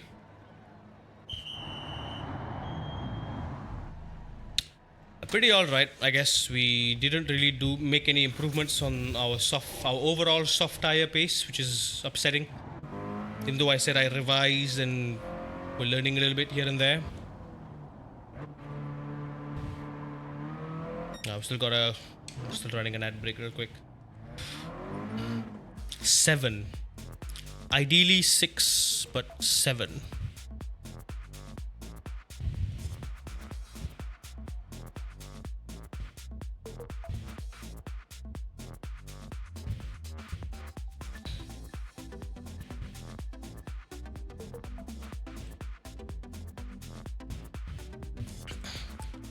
So yeah, it's only 1 lap down from the times 25. But it's the best case one. You can go you can go a couple laps more. 1 lap more. 1 to 2 laps more even.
I was on mute the whole time, wasn't I? Just before I call it a night, I just want to do a few more laps with the mediums on the worst case scenario.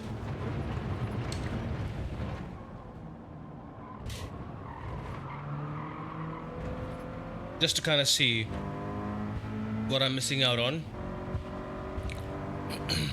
We might not have improved on our soft tire pace, but I want us to see if we have any medium tire pace left, or if we have perhaps improved on the medium tire pace a little bit.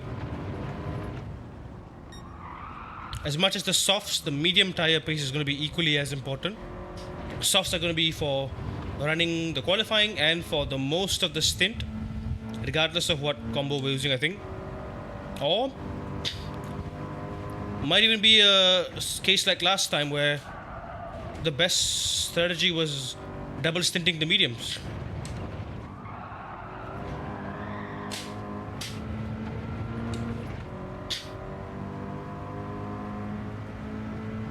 High 47 was my best with the medium.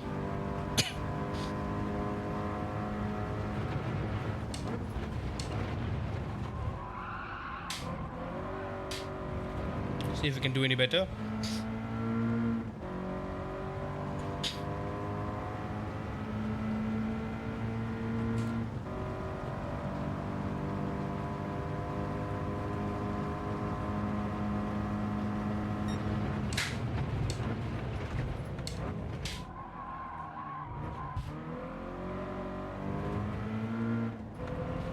Yeah, I really need to revise my lines.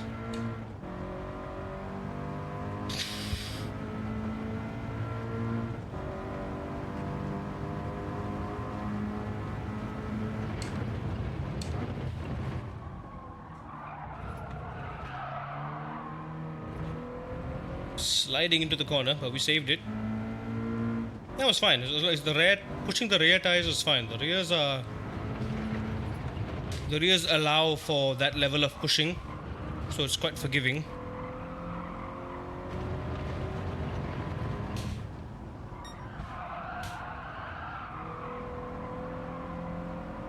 Yeah, it's honestly the first three corners where I'm having trouble.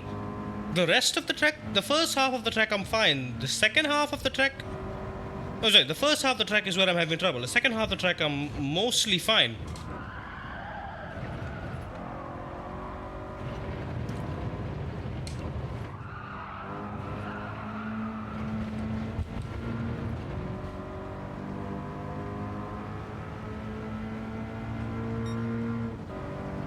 .48.5 with a bit of tire wear.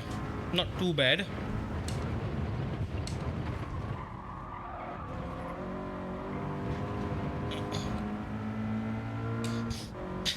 .47.9, so still 6/10 slower than my best lap with the mediums, with no tire wear.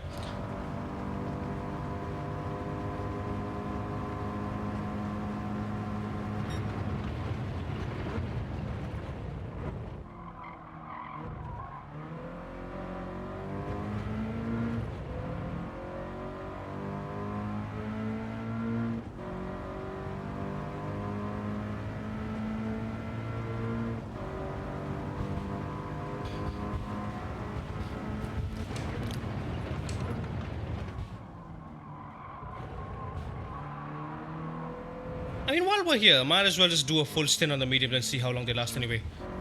I'm a little over time, but that's okay.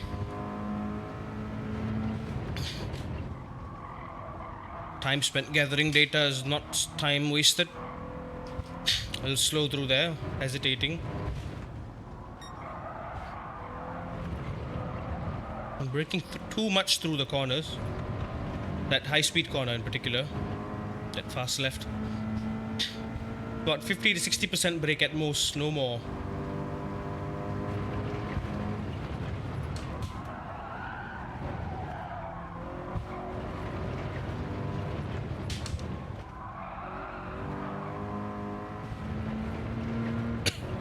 Let the car push itself down.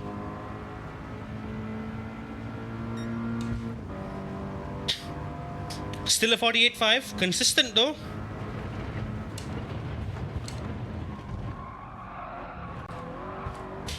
I need to see improvement, not consistency. I reckon I can go that half a second quicker.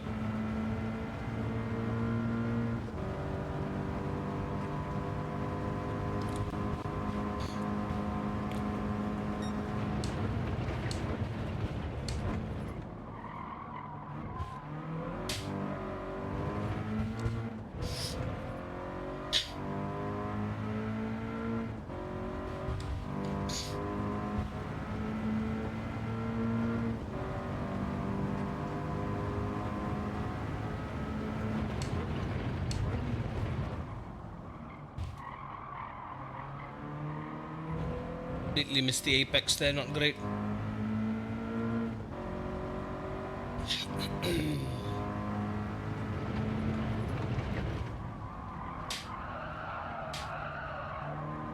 Be patient there, that's fine.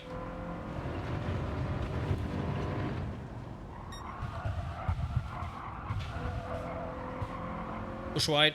There we go.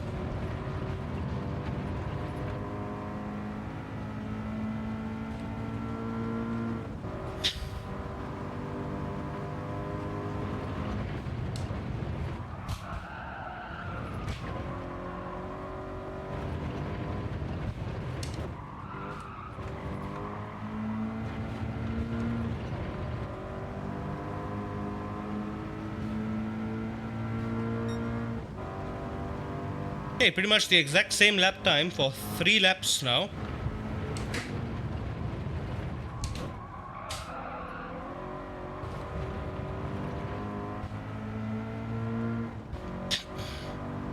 Halfway through the tires, 4 laps in. Starting to feel the loss of grip now. Again, the mediums are very consistent with their pace, with the amount of grip they have.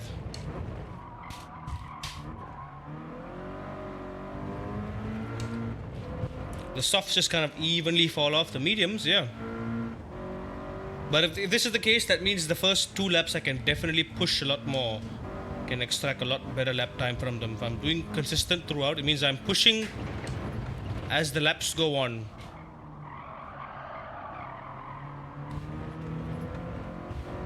I'm pushing more on worse tires. I'm not pushing enough when the tires are still fresh.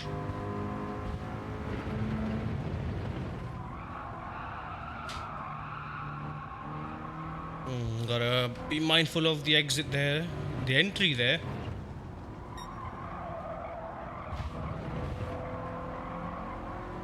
Yeah, this lap's gonna be quite a bit slower.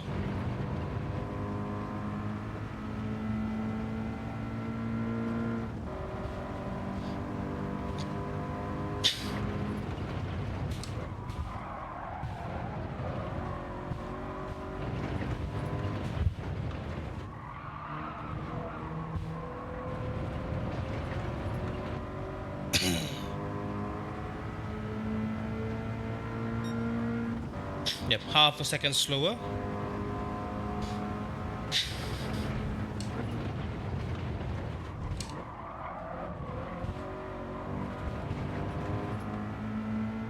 Right on the limit, don't be track limit.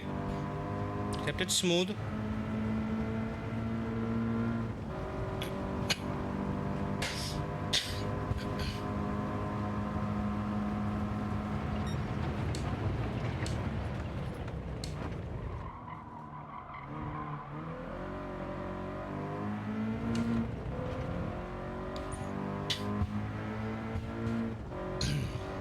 Turn 1 was good for lap 6.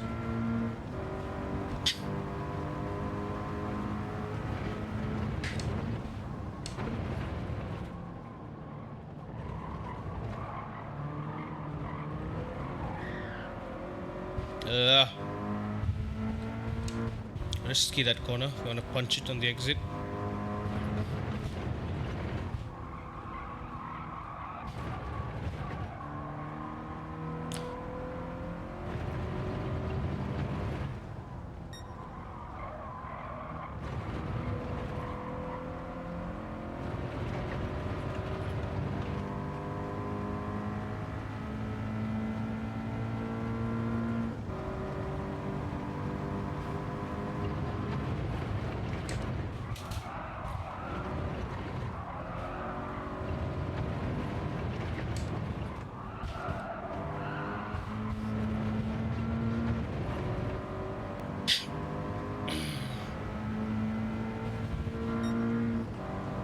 Yeah, full second. Yeah, no, that was a bad lap because we messed up that corner.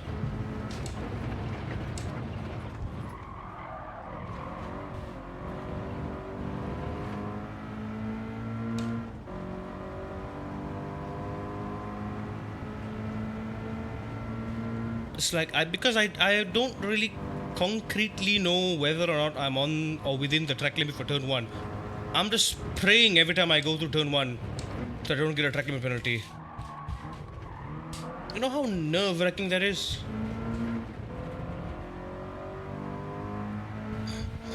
Seven laps, fairly consistent pace up till this point.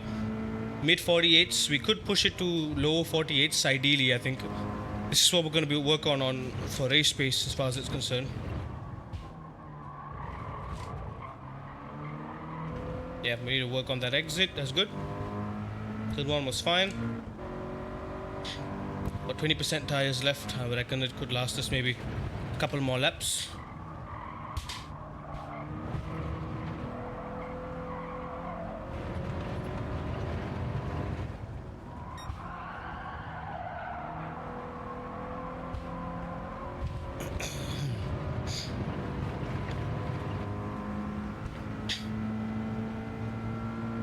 Far better lap that.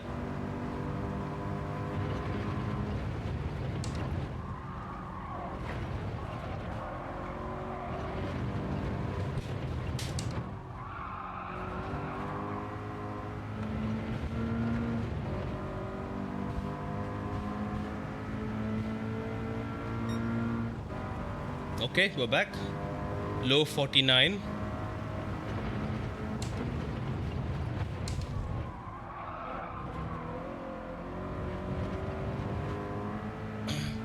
Although this might very well be the last lap. I think 8 laps is what we can feasibly push for. 9 might be a stretch, but we'll see. Yeah, I don't think 9 can be a stretch. Even this I find it to be smooth, if I'm being honest.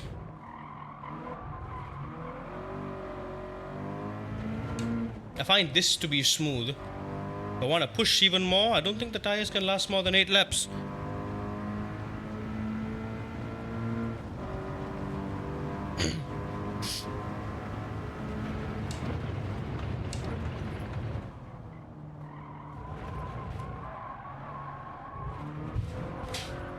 I grasped it. There we go. Lost a full second there.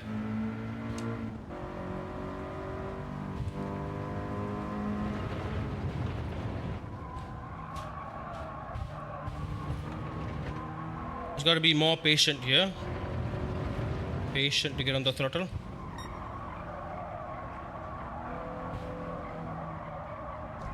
There we go. Yeah, I think 8 laps at most because tires are gone.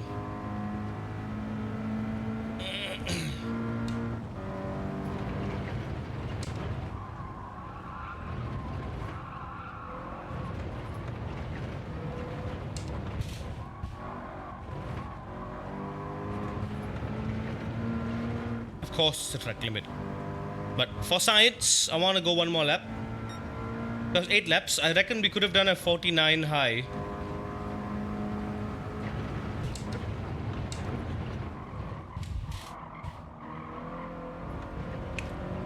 Yeah, front left tire is gone. I think after turn 2 it'll be gone.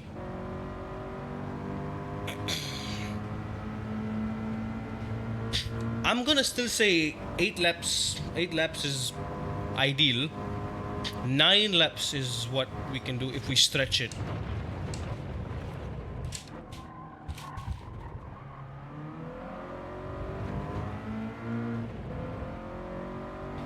I think 9 laps is very much possible if you take it a bit smoother, go a bit easy on it. But I don't know what the pace is going to be if you do go smoother. Because usually there's a trade-off, right? The smoother you go, sometimes you're not carrying as much speed as the corner would require.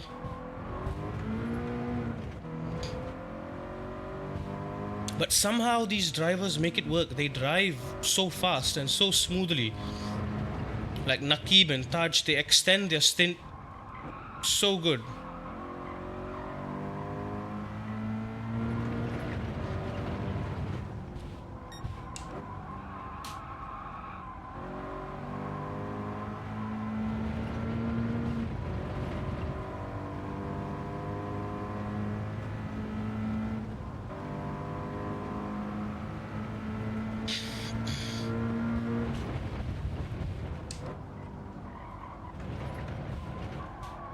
really slow down. Got to swing in before that white line.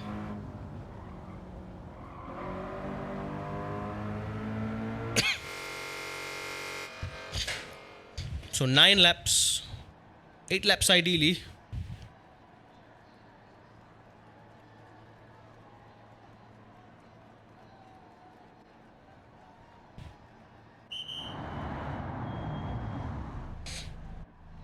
Yeah, it's only 2 more laps more than the softs. That's going to be interesting. Okay, wait, on worst case scenario, let's say we do 7 laps on the softs.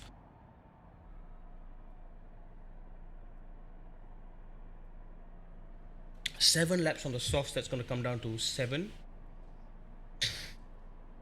minutes.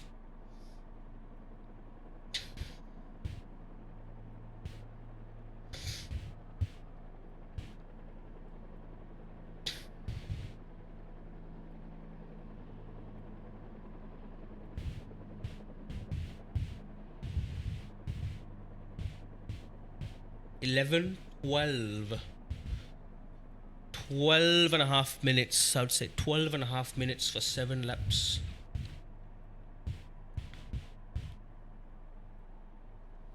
$12.5. 25. Okay. I'm onto something. Huh.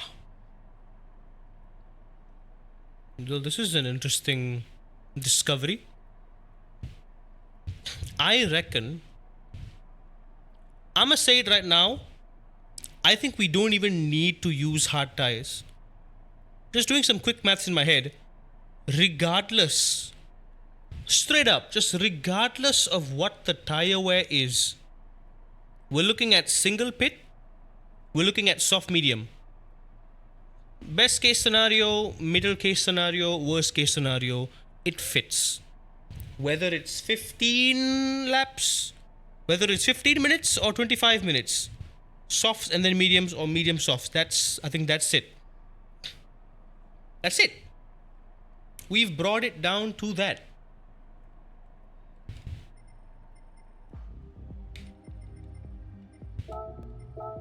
I think that much is clear.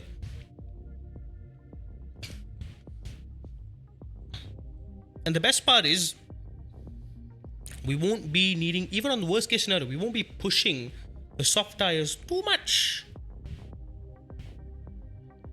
We'll be driving the soft to the limit, of course. But the mediums, on the mediums, we can really push the mediums and have 1 lap of insurance just in case. But the softs, we got to push. The mediums, we can push throughout and then maybe be careful on the final couple laps. But it's doable. Even on the worst case scenario, single pit, it checks out. It checks out. Given the pace that we're doing so far, it checks out. Okay, this, honestly, I feel like I could just do a bit more data gathering. I feel we can just completely omit the sport hards. I'm just gonna discredit the sport hards. I think sport hards are just no. So we're gonna save a lot of time. Thank God for that. Only thing we don't have data on is sport mediums on times 20, which I think I'll do that off stream. I'll also start gathering some data on the super formula, or maybe we'll start doing that on Friday. Yeah, we're doing a stream on Friday. But yeah, definitely need to revisit it. I think my overall pace has plateaued. Like, it's very rarely. Tonight we have not even hit a single 45, which is concerning. We've hit several 46 flats, 46 lows, but not a 45. Our optimal is half a second quicker at 45.6, 45.5. So we're there. It's just consistently being able to do that. And again, this matters for quali, because you only have 5 minutes for the quali, right? Roughly. That includes 1 out lap and 2 hot laps. So within 2 hot laps, iRacing style, I need to get a 45 mid, 45 low for the best possible chance. The lobby is going to be stacked. The drivers I'm up against are going to be stacked. I can't mess up. I need to lock in. But yeah, for now I'll just blame the fact that I'm sick and I can't concentrate for it. But all things considered, despite us not being able to catch up with the pace, I think yes, I did learn a few things from my analysis of what I've learned before. I'm trying to, my techniques are right there, right? My approaches are there. I think the turn 1, turn 2, turn 3, I need to get the exit down. I need to get my specific references down. I need to hit them. I need to be able to hit the marks consistently without losing control of the car. I think that's my problem. If I can keep that under control, I think sector 2, sector 3, I'm fine for the most part. First 3 corners, I think that's where my half a second is at. Easily, that's where my half a second is going to be at. So yeah, gone a little over time than I expected. I apologize for that. I need to go to bed now. I'm so sorry. But thank you all for being here so much, honestly. Nat for the raid. And for the rest of you for staying till the end. Lots of love. I will see you all on Friday. Yeah, we'll do one last push on Friday. Tomorrow, I'll just do some practice on my own. Do some iRacing. Try to recover. Try to get a win at Mexico.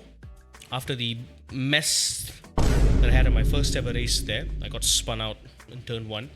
It's a fun track. Very fun track. Try to regain some of what I can. Pretty good. So yeah, take care. Stay safe.